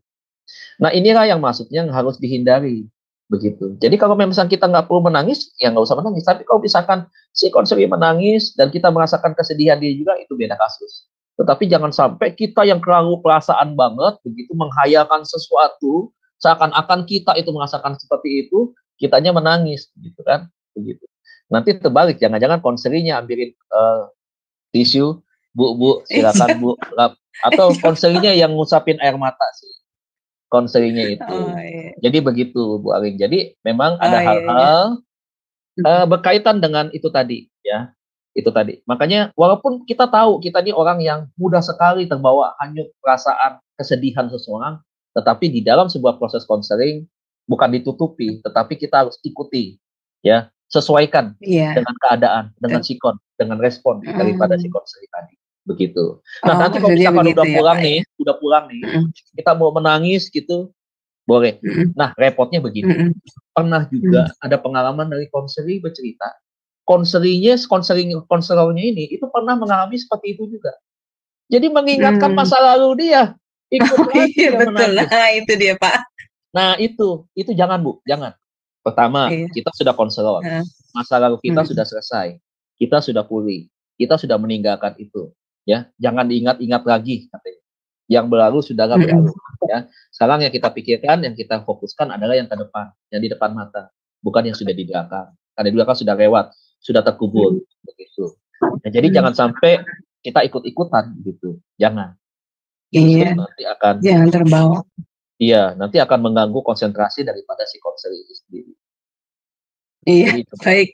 Terima kasih Pak Ya, Dedi untuk makasih, Bu penjelasannya. Tuhan berkati. Ya, terima kasih Bu, Tuhan berkati kembali. Iya, terima kasih Bu Aling.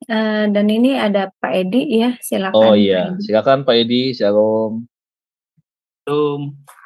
Ya, ini kalau saya mau menanyakan, saya pernah Ya Pak.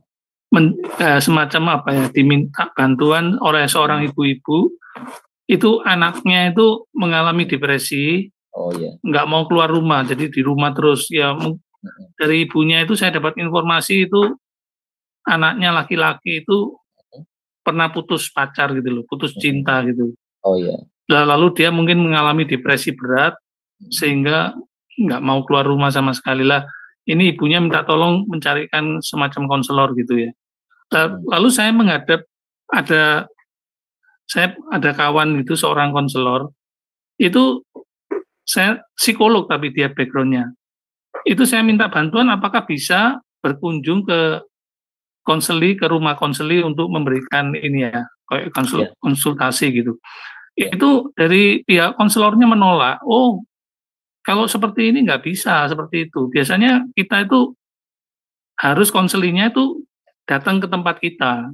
Jadi itu ya mungkin konsepnya itu siapa yang membutuhkan gitu. Jadi yang jadi pertanyaan saya itu apakah memang ada semacam kode etik itu seorang konseli itu yang harus mengunjungi konselornya, bukan maksudnya kita kalau sebagai konselor nggak boleh kita misalnya diminta berkunjung ke rumah konseli atau bagaimana gitu. Ya itu yang jadi pertanyaan saya. Terima kasih. Ya, terima kasih Pak. Memang di dalam etika konselor Kristen dengan etika konseling secara umum atau termasuk psikolog di dalamnya memang banyak perbedaan Pak. Memang banyak perbedaan. Jadi kalau kita berbicara tentang tadi ya bahwa si konselor itu harus datang kepada psikolognya, ke tempat psikolognya, saya berpikir tidak juga harus begitu.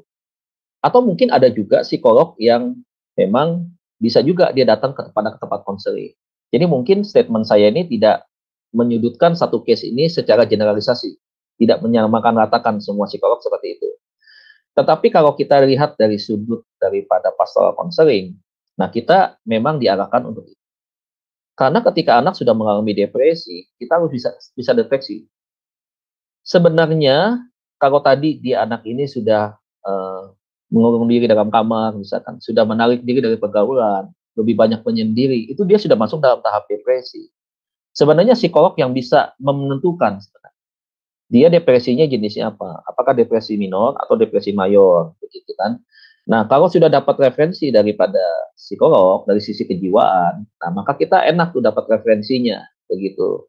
Sehingga kita bisa tahu, oh depresinya masih masuk dalam kata depresi minor. Nah, kemudian bagaimana penanganannya dari sisi pastoral counselingnya. Gitu. Jadi, kita bisa kerjasama sebenarnya. Jadi sebenarnya, konselor Kristen dengan psikolog bahkan sampai dengan psikiater, itu kita tidak bertentangan. Sebenarnya kita harus saling support, gitu, harus saling dukung. Jadi, itu tidak anti. Jadi jangan sampai juga, kan ada juga nih yang saya dengar, konselor-konselor Kristen itu ada anti. Gak mau mereka dengan psikolog, dengan psikiater, ada yang begitu. Itu sebenarnya salah. Kita harus bangun sebuah tim ya, ada sisi-sisi yang memang bagian-bagian mereka begitu. Dan memang tergantung daripada situasi beratnya masalah yang dihadapi oleh konseli, apakah dia perlu ke psikolog atau tidak, atau perlu juga ke psikiater atau tidak. Karena semua orang kan tidak perlu ke psikiater juga. Biasanya kalau ke psikiater itu sudah mengalami gangguan daripada kejiwaan. Nah, jadi kalau di pastoral counseling Kristen, kita boleh Pak, kita boleh datengin ke rumahnya, begitu jemput bola. Nah, kita perlu mendapat informasi dari mamahnya atau orang tuanya, gitu jelas lagi. Tapi ini saya masukkan juga, kalau misalkan kita hanya dengar dari orang tuanya, saya pikir itu betul juga, tetapi jangan lupakan ada faktor informasi yang harus kita dapatkan dari siapa, Yang pertama dari sekolahnya. Itu yang kedua. Yang ketiga, kita perlu dapatkan lagi informasi dari siapa? Dari teman dekat si anaknya. Yang cowok, karena cowok kan, teman dekatnya siapa? Kita perlu dapatkan. Kenapa sih awalnya begitu? Nah, yang keempat, kita bisa datangi si wanita. Si wanita itu, ya, yang menolaknya dia. Kata-kata apa yang sudah dirontakkan kepada si anak ini? Ya, kata-kata apa mungkin yang menyakitkan si anak ini? Atau ada tindakan-tindakan tertentu nggak dia sengaja memanas-manasi dengan pria lain sehingga menyebabkan si anak ini tidak bisa menerima begitu. Nah, ini harus tahu. Jadi ketika kita mau memulihkan anak ini, maka informasi yang kita dapatkan tidak bisa hanya 100% daripada si ibu. Begitu. Jadi harus libatkan informasi daripada itu tadi yang saya sebutkan. Jadi boleh Pak, konselor Kristen di dalam pastoral konseling datengin, itu harus wajib, saling kunjungi, saling mengunjungi. Itu kan pelayanan visitasi ya kalau di dalam gereja ya, begitu. Jadi itu boleh ya. Jadi memang etikanya ada. Nah, nanti kita belajar etika-etika itu ada ya, etika konselor Kristen tuh. Jadi itu Pak Edi. Makasih Pak.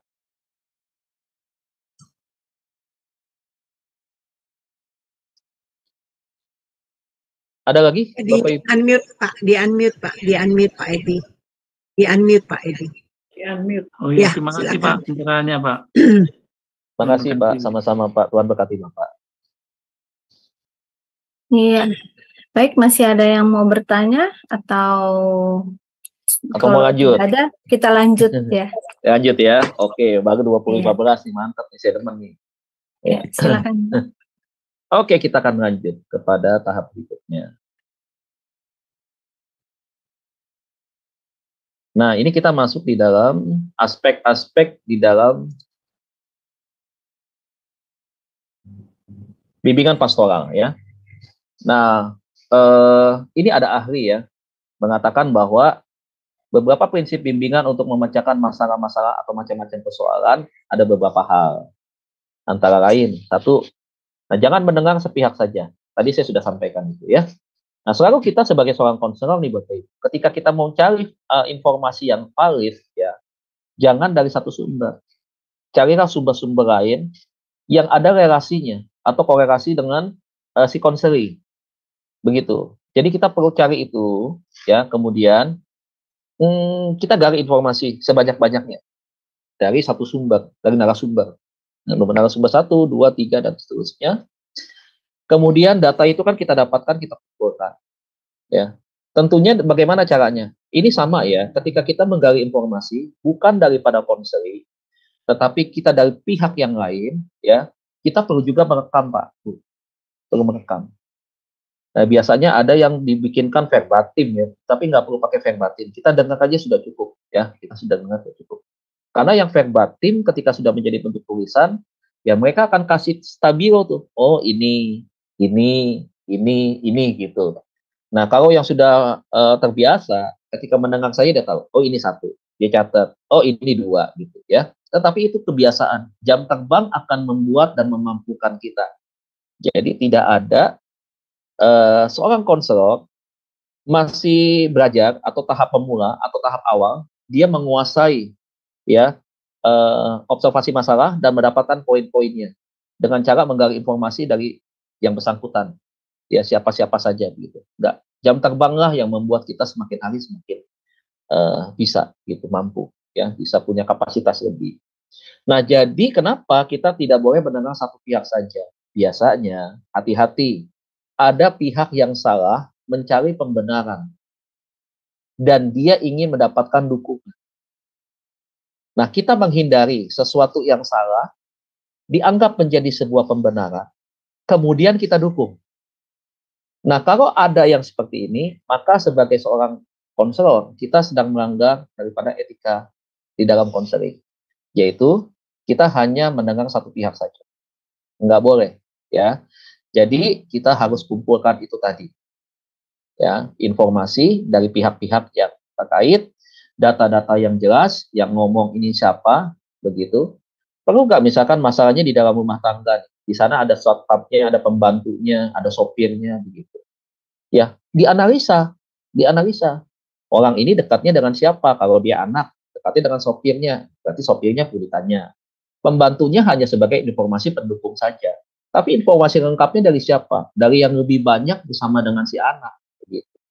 Ya, kalau misalkan masalah perceraian, suami dan istri yang akan mau bercerai, jangan dengar dari pihak, walaupun dia perempuan, gitu, yang mengatakan bahwa ini saya sebagai korbannya. Tetapi ingat, tidak selalu ya menjadi korban tanpa ada sebab juga kan. Nah ini harus kita cari lagi dari siapa? Ya, dari suaminya, gitu. Oh suaminya bilang seperti ini, seperti ini. Nah oke, nanti kita tampung tuh, ya cerita-ceritanya dia. Kalau belum punya anak bagaimana? Yang bisa ditanya, belum punya anak. Tapi kalau punya anak boleh ditanya. Nah itu ya. Jadi itu. Yang kedua, mencari penyelesaian berdasarkan Alkitab. Nah, ini kita mulai masuk bimbingan di dalam Alkitab, ya. Yang mana yang kita mau pakai? Kitab apa yang menjadi dasar? Masalah apa begitu ya? Nah, itu ada tuh ya. Khusus satu buku berkaitan dengan misalkan keputusasaan apa begitu ya. Kemudian karena perzinahan atau perselingkuhan apa ayatnya? Ada. Nanti itu ada ya. Kita nanti bisa dapatkan, kita bisa bahas atau kita bisa sampaikan itu. Kemudian yang ketiga, dosa harus diakui.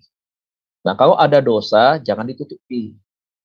Nah, jadi harus diakui, selain minta ampun kepada Tuhan, boleh juga. Kan Alkitab berkata, hendaklah engkau saling mengaku dosamu supaya engkau sembuh. Di dalam kitab Yakobus, nah, ya, doa orang benar, jika dengan yakin didoakan akan besar kuasanya. Gitu.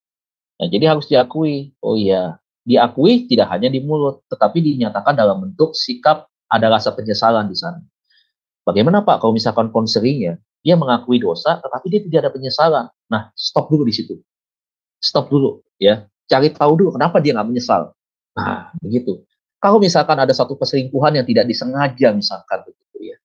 Ya namanya laki-laki begitu ya. Dia nggak sengaja tuh, nggak bermaksud, tetapi karena keadaan sampai akhirnya ya terjatuh juga begitu. Nah, tetapi dia ada penyesalan, banget penyesalan begitu. Kan kelihatan gitu. Nah, kalau yang nggak ada penyesalan, nah, coba cari tahu, stop dulu di situ. Jangan langsung percaya tuh ya. Oke, dia mengakunya itu berarti hanya lip service saja, nggak dari hati. Karena repot, dia akan kembali lagi tuh ke masalah-masalah yang itu, ke dosanya itu.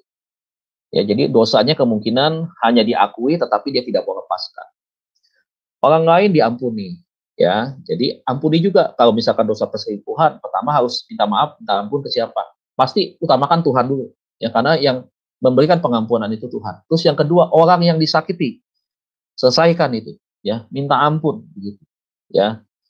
Kemudian ganti rugi kalau misalkan salah. Kalau misalkan ada sesuatu yang berkaitan dengan kerugian material, misalkan ada benda-benda mungkin, ya, mungkin ada kerusakan-kerusakan apa yang berkaitan dengan sesuatu yang bernilai, kehilangan atau kerusakan, yaitu harus disesuaikan dengan sesuatu nilai yang yang mengalami kerusakan tersebut. Ya. Kemudian yang keempat, mengajak sikap dan cara yang baik. Ya, jadi yang keempat ini ya mengajarkan bagaimana cara sikap dan cara yang baik itu berkaitan dengan apa yang harus diutarakan, apa yang harus disampaikan, apa yang harus diselesaikan, ya, bagaimana cara menyelesaikannya, ya, dengan cara apa menyelesaikannya. Apakah mempertemukan dengan waktu yang singkat antara kedua belah pihak, atau kita menyelesaikan dulu satu pihak, kemudian baru kita pindah ke pihak yang kedua, dan kemudian selesai dengan pihak yang kedua, baru kita pertemukan. Jadi kadang-kadang di dalam pelayanan pastoral konseling ya, dengan cara kita mempertemukan langsung kepada orang yang bermasalah, itu justru akan memperuncing masalah, akan saling tuding, akan saling kotot-kototan, begitu. Belum bisa saling menerima. Jadi perlu dibukakan pengertian ya daripada si konselor. Nah, caranya bagaimana? Mengajarkan kepada dia nilai-nilai ya, nilai-nilai yang baik, nilai-nilai seperti yang diharapkan di dalam pastoral konseling itu seperti apa gitu. Jadi dia dengar dulu, dia pahami dulu, dia tangkap dulu, kemudian baru dia putuskan. Nah, ini kan butuh proses begitu ya. Nah, jadi itu aspek-aspek di dalam bimbingan konselor. Nah, mengajar sikap ini juga kembali lagi konselornya itu yang harus menjadi teladan, menjadi contoh, ya. Dia harus menunjukkan kewibawaan daripada seorang konselor. karismanya ya sebagai seorang pemimpin, sebagai seorang konselor yang memimpin masalah ini, yang membantu menyelesaikan masalah ini. Contoh di pengadilan, hakim yang cengah-cengir, nggak berwibawa begitu. Ya itu kan memunculkan sebuah kehilangan kewibawaan yang berkekuatan hukum, ya seperti itu. Ya orang akan meremehkan, akan merecehkan begitu. Orang akan menilai sesuatu yang tidak punya ketegasan begitu. Nah, konselor begitu. Jadi dia harus menunjukkan sikap ya, etika, attitude ya yang baik kepada si konseli. Nah, itu aspek-aspek di dalam beberapa soal konseli. Maksudnya di sini gini juga. Seorang konselor tadi saya bilang, ketika dia mau jadi seorang konselor, syarat utama dia harus orang yang sudah dipulihkan dari masa lalunya. Jadi itu. Kalau dia nggak dipulihkan dari masa lalunya, bagaimana dia mengajar dengan sikap yang baik?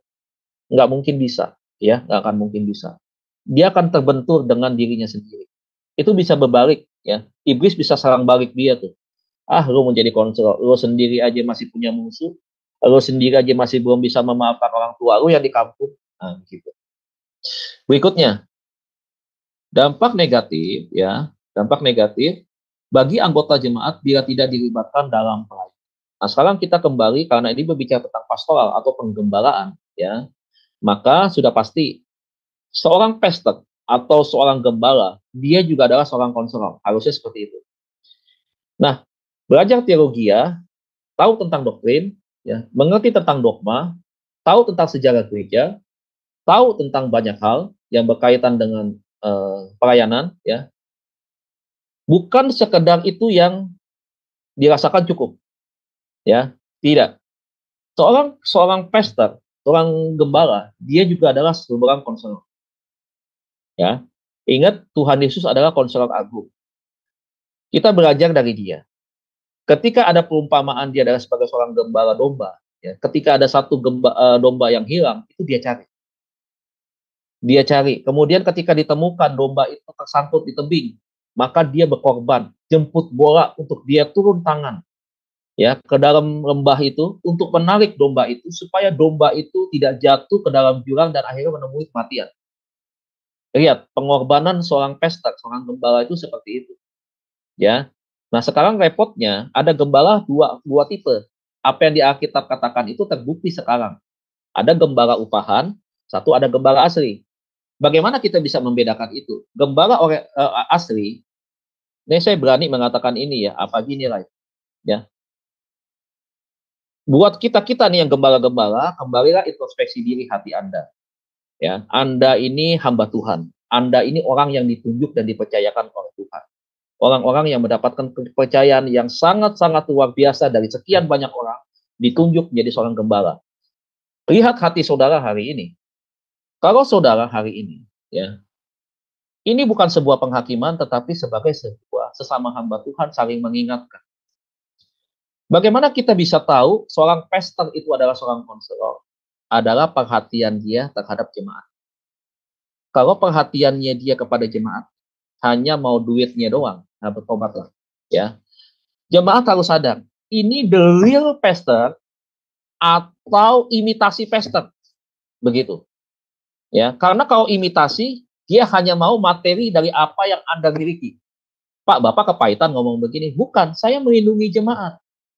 Supaya kenapa? Supaya kita akhirnya bisa mengerti yang digembalakan betul-betul, ya, dengan hati, ya, dengan tanggung jawab kepada Tuhan, dengan orang yang menyamar sebagai pastor, ya, tetapi mengguntingi bulu domba dan menjual bulu domba itu untuk kepentingan pribadinya dia.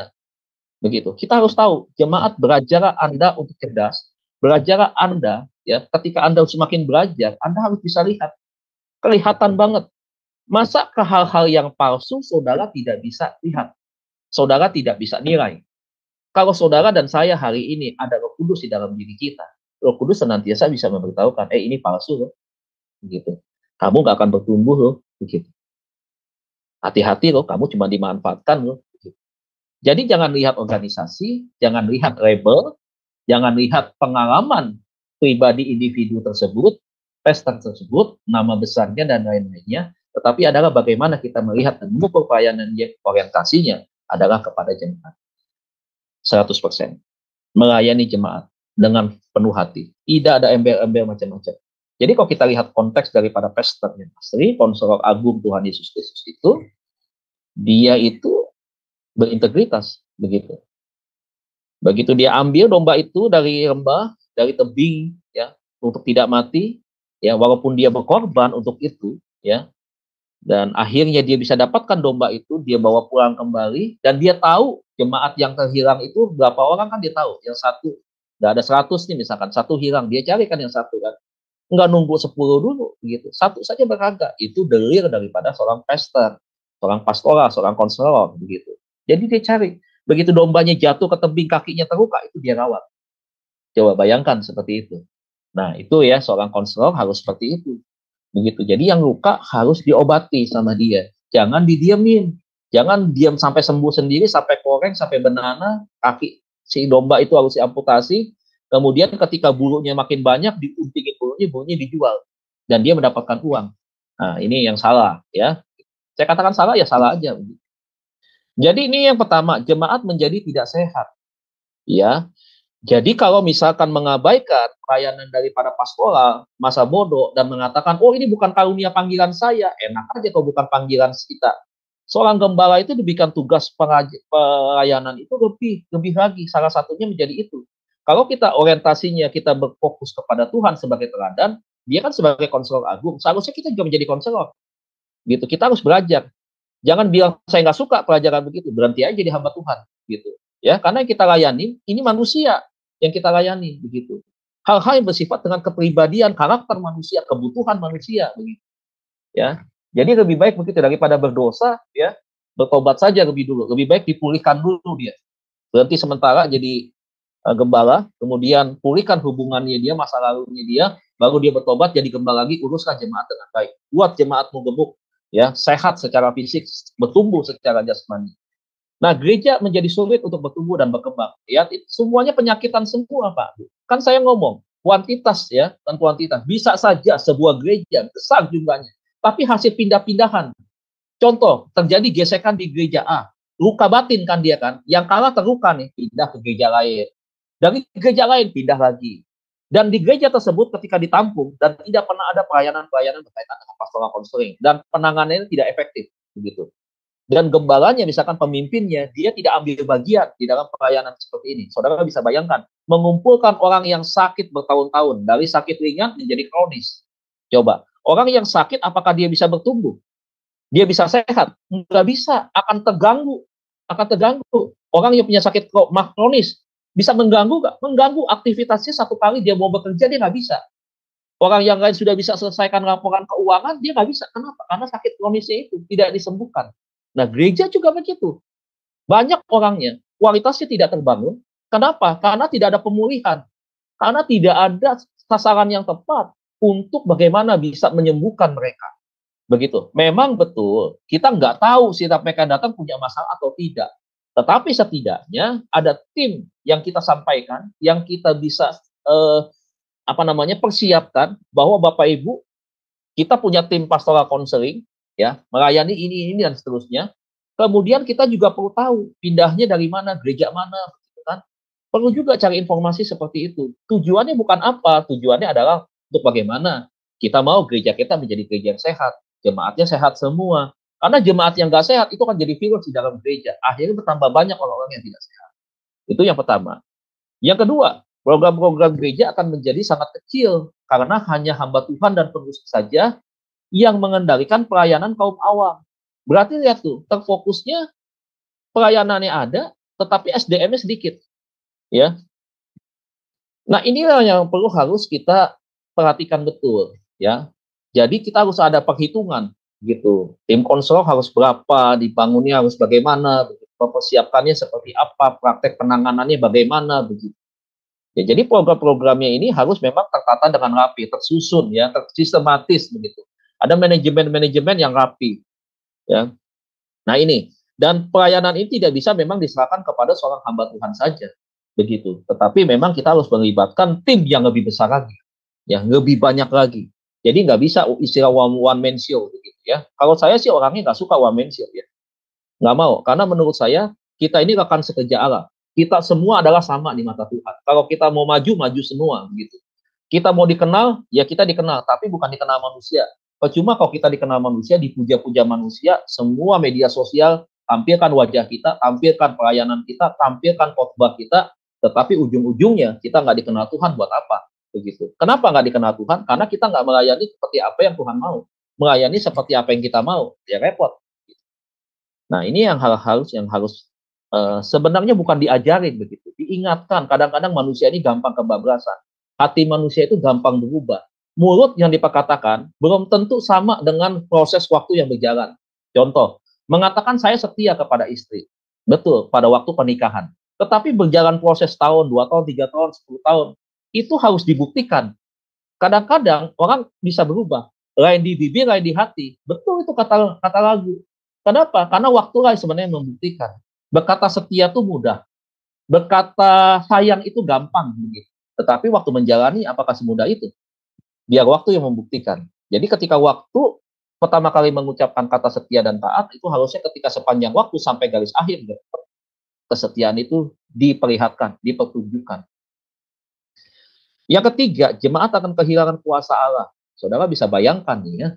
Kehilangan kuasa Allah, gereja kehilangan kuasa Allah. Bisa dibayangkan apa yang ada di hati setiap jemaat. Bagaimana gereja itu ya melayani sebuah persekutuan, melibatkan keunitian antara hamba Tuhan, tim pelayan dengan jemaat. Coba kalau nggak ada kuasa.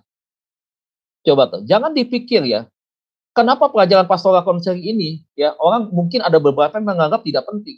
Tetapi kalau sekarang ya begitu banyak dibutuhkan. Karena sudah mulai berasa nih, oh ternyata iya. Kalau misalkan ya kita tidak memaksimalkan pelayanan pastoral konseling, dampaknya kuasa Allah itu akan hilang. Wah repot. Ciri gereja itu kan kuasa ya, eksklusia ya, kasih itu dua itu berkaitan dengan ciri itu. Ya agape, kasih agape tentunya ya, eksklusia agape. Nah kalau itu kehilangan saudara, nah saudara bisa bayangkan. Bisa nggak disebut dengan gereja? Ya sama aja dibarat dengan sebuah perkumpulan, bukan gereja jadinya. Nggak ada dampaknya, gitu. Allah yang menyertai mereka pada waktu mereka tidak ikut mengadakan pelayanan pengembala. Nah jemaat akan kehilangan itu. Siapa yang salah di sini? Saya nggak mau menyalahkan seorang figur, ya, tidak mau menyalahkan. Ya, tetapi ini fakta yang bisa menyebabkan akhirnya coba jemaatnya apa yang dimiliki? Nggak ada. Kalau dia kehilangan kuasa, jemaat itu akan ambruk terus, kalah terus di dalam pertempuran, kalah terus terhadap masalah. Yang capek siapa? Pastornya, lembaganya yang capek. Ya, jemaat jatuh lagi. Nggak dewasa jemaatnya. Seiring waktu berjalan, usia semakin tua, kedewasaan rohani stuck. Masih kerdil rohaniannya, masih makan itu tuh kalau bayi bubur, ya, masih makanan-makanan lembek, bukan makanan-makanan keras. Saya lihat jam 2, Bapak Ibu, oh masih. Lalu jam 20.36. Nah, dampak negatif yang berikutnya ya. Dampak negatif bila hamba Tuhan tidak terlibat dalam pelayanan konseling. Nah, Pak, hamba Tuhan ini apakah harus pendeta? Tidak. Ya, hamba Tuhan ini adalah orang yang sebenarnya dalam hamba Tuhan ini pengertian itu adalah luas.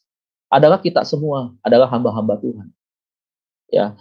Nah, jadi ini tidak hanya dibebankan kepada seorang pendeta. Jadi kalau misalkan jemaat ataupun pengerja ataupun kita nih yang masuk dalam tim pengembalaan mengkoreksi atau menilai negatif ya kepada pemimpin seakan-akan dia tidak mampu berperan dalam pastoral konseling. Nah, sebenarnya kita salah. Karena dampak negatif ini adalah dampak negatif yang sebenarnya dirasakan oleh semua. Ya, dampak negatif yang bisa dialami oleh semua hamba-hamba Tuhan, termasuk juga jemaat benarnya. Nah, terutama memang adalah pelayan-pelayan Tuhan yang harus diutamakan di dalam pelayanan ini. Ya, ada beberapa dampak bagi hamba Tuhan yang akan terjadi jika anggota tidak diikutsertakan dan diberikan kepercayaan dalam pelayanan pastoral. Nah, kenapa muncul masalah misalkan dianggap tidak penting pastoral itu? Nah, konseling itu dianggap bukan masuk di dalam bidang pelayanan gereja, tetapi di luar gereja. Nah, ini kurang tepat, begitu. harus ada divisi atau departemen konseling, harus masuk di dalam struktur yang jelas di bawah pengembalaan. Harus ada ketua bidangnya, harus ada seksi-seksinya, seksi 1, 2, 3, penanganan konseling wanita, konseling pria, konseling anak, konseling remaja, konseling lansia, gitu. Ya, itu harus ada. Nah, mulailah bangun seperti itu. Nah, gereja saya kan masih gereja yang belum banyak jemaatnya, dan memang saya kalau untuk manajemen pembagian struktur organisasi itu sudah ada, tetapi untuk secara per bidang ya, itu kami memang belum menerapkan karena memang masih belum banyak jemaatnya. Jadi untuk yang wanita, yang anak-anak, yang remaja kita masih ditangani oleh tim gembala. Seperti itu. Tapi kalau sudah besar harus bangun seperti itu, dan di dalamnya ada tim-timnya sendiri. Nah, hamba Tuhan akan terlalu lelah karena banyak masalah yang ditangani dari sekian banyak jemaat. Memang nggak bisa ya, dibebankan kepada satu orang semua pelayanan nggak akan mungkin bisa. Sehebat-hebatnya hamba Tuhan, sehebat-hebatnya kita semua nih, Bapak Ibu semua nih, semua hamba-hamba Tuhan di sini, kita ini terbatas. Keterbatasan dalam fisik, keterbatasan dalam waktu, keterbatasan di dalam segala kekurangan kita. Itu nggak mungkin kita bisa menangani semua. Makanya supaya tidak terjadi tumpang tindih, saling mengandel-ngandelin, akhirnya kesel sendiri, ya, akhirnya kita benci sama orang lain, karena kita pegang semua kan, tetapi kita nggak ke-handle. Nah, ini harus dipahami. Hamba Tuhan tidak ada yang hebat. Hamba Tuhan semua pasti banyak kekurangan dan ketidaksempurnaan. Justru kalau kita kerja tim, setiap kekurangan kita satu sama lain saling tertutupi, karena kita kerja bersama-sama. Jadi, jangan kita menganggap bahwa saya superior, saya bisa semua. Bertobatlah dari roh kesombongan, supaya akhirnya jangan jadi bumerang buat diri sendiri, dan jadi bumerang buat tim pelayan, bahkan juga jemaat di gereja kita. Jadi harus kita bagi-bagi, begitu ya, training mereka, ya, seleksi mereka. Siapa yang memang punya karunia di dalam panggilan pelayanan konseling, siapa yang punya karunia di pelayanan misi. Panggilan atau tes karunia itulah ya yang kita pakai sebagai sebuah parameter untuk kita menempatkan the right man in the right place, ya. Nah, yang berikutnya dikatakan yang B, bahwa waktu seorang hamba Tuhan untuk fokus pada pelayanan mimbar dan hal-hal penting lainnya menjadi sangat terbatas. Jadi hanya fokus yang utamanya jadi terganggu, jadi akhirnya sangat tidak terfokus akhirnya. Nanti ya waktu-waktunya untuk berkhotbah menjadi sangat minim. Ya, khotbahnya akan menjadi khotbah yang mungkin kurang ya bobotnya. Kemudian pembahasannya juga akhirnya jangan terbatas, bahkan minim ya, bisa seperti itu. Yang C, kesibukan seorang hamba Tuhan yang luar biasa karena harus menangani pelayanan konseling pastoral seorang diri mempengaruhi kehidupan keluarga. Nah, ini sangat penting ya, Bapak Ibu, selalu saya bilang, kita ini adalah orang yang selalu bersama dengan orang terdekat kita. Siapa itu? Ada suami, ada anak, ada istri, bahkan kalau kita seorang anak, ada orang tua, ada cici, ada pokok, ada dedek. Ya. Nah, jangan lupa, kita boleh menjadi seorang konselor di dalam pelayanan pastoral konseling. Tapi juga jangan lupa diri, bahwa kita pun harus melayani orang-orang terdekat kita. Jadi jangan hanya fokusnya keluar, di dalamnya hancur. Apalagi kalau seorang gembala, pelayanannya jago, ya, tapi ngurus anaknya nggak bisa. Anaknya ada terlibat narkoba, ada yang terlibat kriminalisasi, ya, bisa terjadi seperti itu. Fokusnya hanya keluar, di dalam nggak diperhatikan. Lucu ya, yang dekat nggak kelihatan, tapi yang jauh kelihatan, begitu. Nggak boleh seperti itu. Kita harus melayani yang dekat dulu. Bagi waktu buat anggota keluarga kita, ya.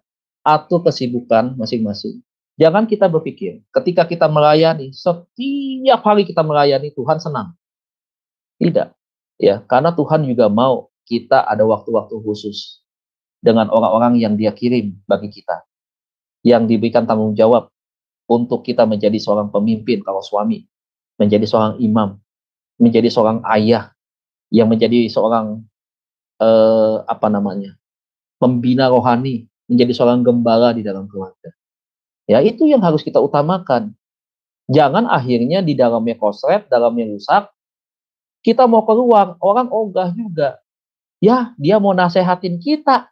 Ya, dia mau melayani kita. Nah, anaknya aja berantakan, hancur lebur begitu. Nah, kehidupan anaknya aja begini begitu. Nah, jadi batu sandungan. Nggak bisa juga. Nah, jadi jangan lupa ya, aturlah waktu kesibukan. Berikan waktu kita. Coba kita berhitung, waktu kita dikasih 24 jam dikalikan 7 hari. Kemudian berapa banyak waktu kita pelayanan keluar di dalam 1 minggu. Dan berapa banyak waktu yang kita berikan satu buat anak kita. Berapa jam dalam seminggu. Berapa jam waktu yang kita berikan buat suami kita sebagai seorang istri. Suami, apalagi kau sibuk dengan urusan, kau ikut geng motor, itu klub motor gede, kau ikut klub sepeda, kau ikut lagi klub badminton, kau ikut ini itu segala macam, kau banyak tinggalkan keluarga. Ya, bertobat. Jangan sampai akhirnya terjadi sesuatu, pelayanan kita yang kita bangun, rumah tangga yang kita bangun hancur berantakan.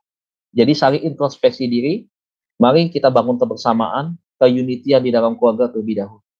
Ya, ayo kita bangun mentalitas keluarga, pembentukan karakter anak kita, dan membangun kerohanian anak-anak kita. Mesbah keluarga harus ditingkatkan di dalam keluarga. Barulah kita bisa jadi teladan, jadi contoh keluar, kita menjadi pastoral konselor, pastoral konseling yang bisa berkenan. Tuhan juga dimuliakan lewat kehidupan kita, kemudian juga berefek dan berdampak yang positif buat orang lain. Jadi ini hati-hati, bisa punya dampak yang negatif. Pelayanan konseling kita akan menjadi batu sandungan kalau kita membagikan waktu kita buat orang terdekat. Saya stop sampai di sini Bapak Ibu ya. Sudah 24.5. Berarti materi kita berakhir di sini ya. Oke, ada pertanyaan. Hari ini sangat bagus ya buat kita semua, karena buat kita ini jadi memahami tahap-tahap konseling itu. Tadi di awal udah dikasih tahu oleh Pak Dedi, seorang konselor itu harus menyediakan waktu yang terbaik ya, mempersiapkan diri istilahnya. Betul, ya Pak ya. Betul, Ibu. Ya, dalam doa, dalam pujian, di dalam penyembahan, supaya hadirat Tuhan, hikmat Tuhan. Ya, jadi waktu kita memberikan diri kita untuk konseling itu betul-betul ada kuasa Roh Kudus ya, yang ada kuasa, benar sih. Betul.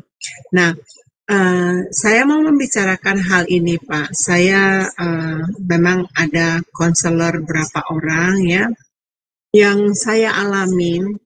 Memang ini adalah di materi pelajaran saya dulu tuh juga dikatakan harus dibatasi, ya jangan over gitu.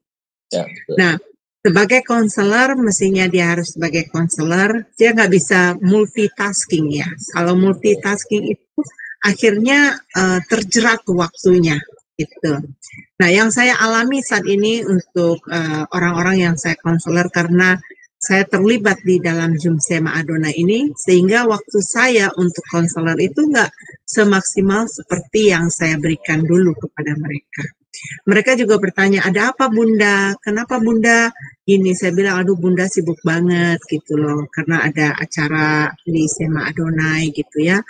Terus akhirnya saya melihat itu losing trusting, ada kehilangan kepercayaan ya Pak ya.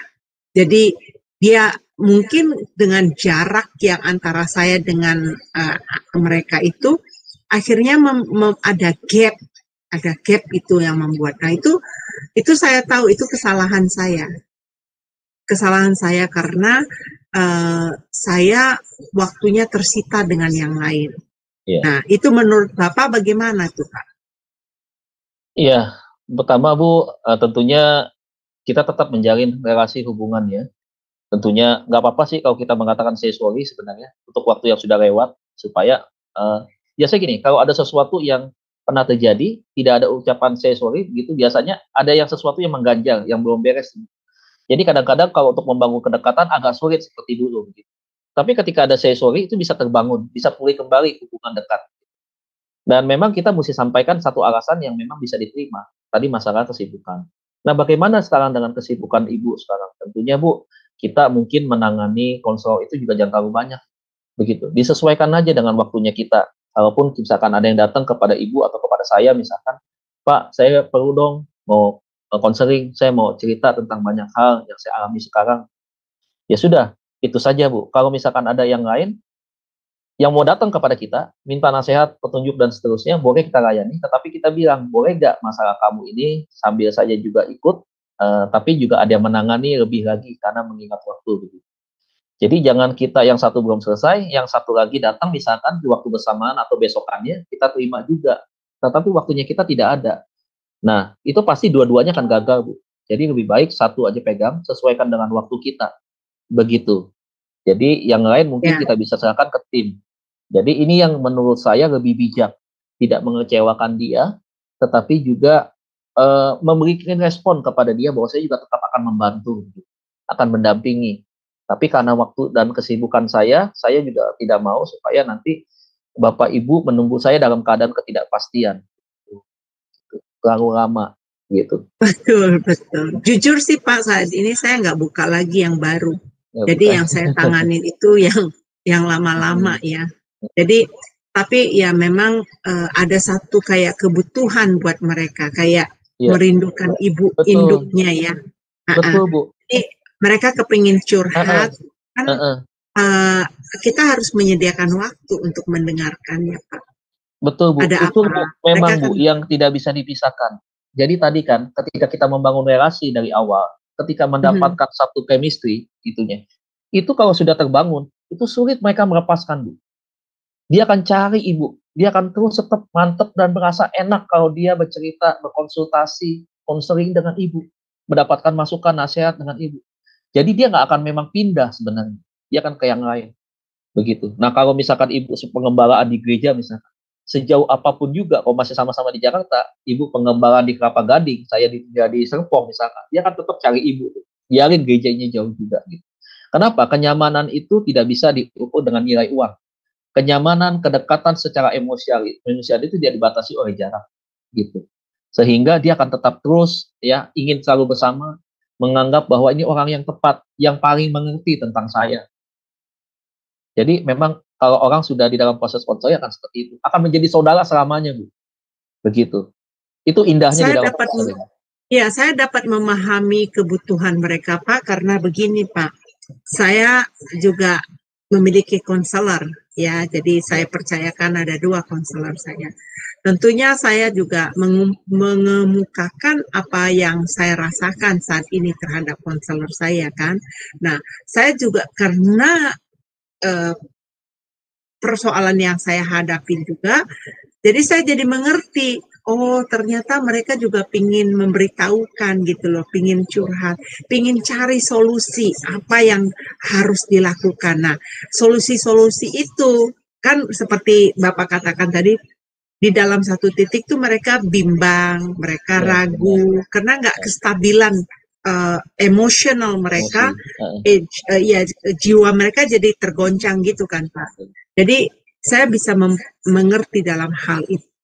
Makanya saya bilang, Tuhan saya pingin bertanya-tanya gitu loh. Kok dengan adanya ini saya tertarik dengan hal yang lain. Jadi Bapak ngerti kan?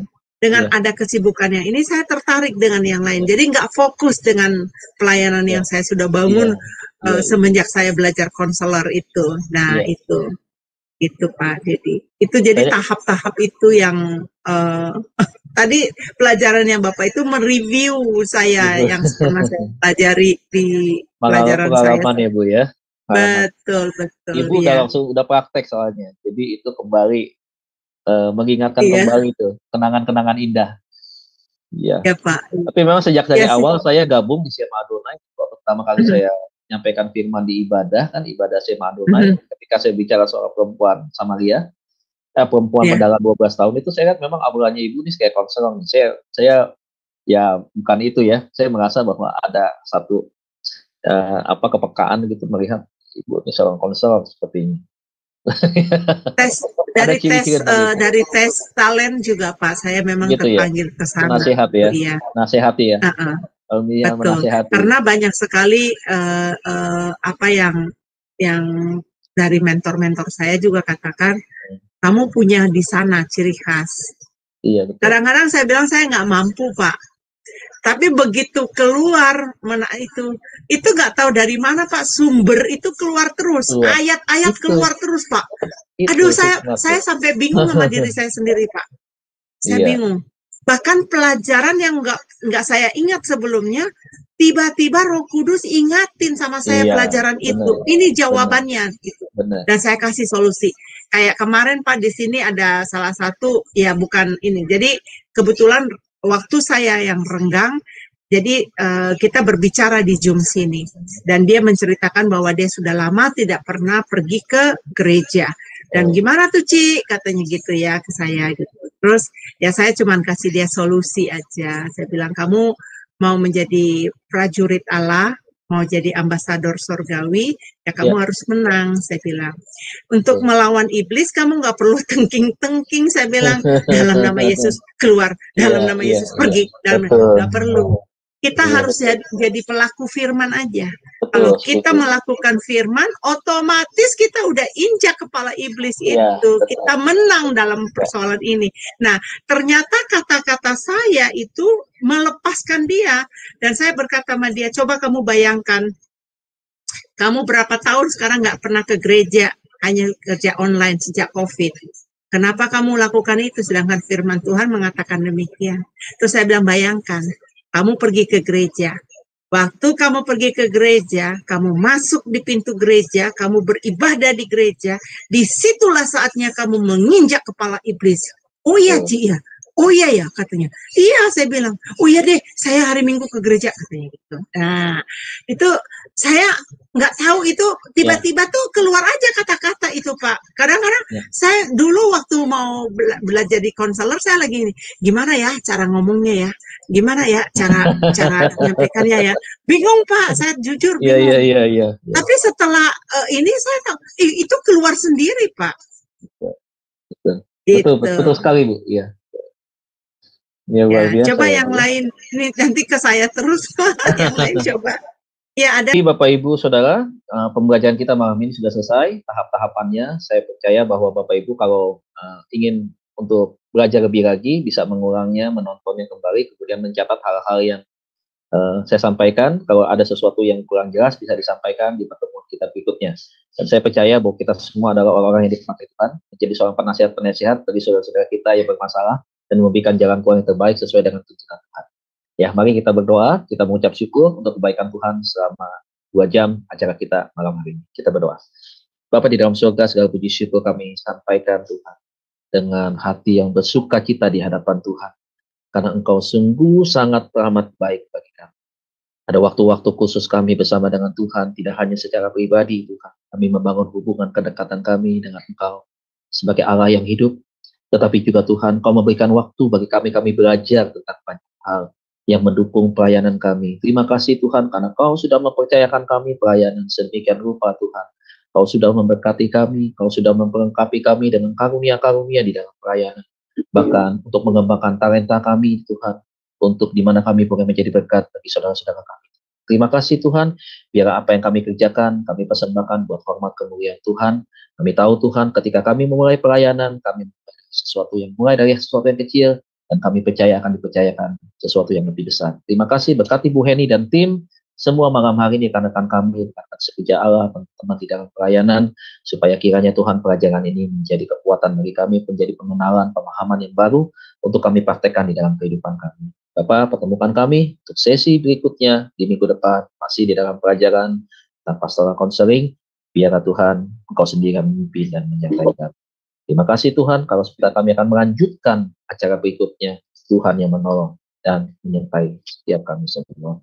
Mari Bapak Ibu, Saudara, mari angkat tangan kita terima berkat. Kekasih-kekasih Tuhan, hiduplah di dalam kekudusan dan kebenaran. Nantikanlah Tuhan dengan hati yang rindu, dan hati yang penuh dengan ucapan syukur dan sukacita.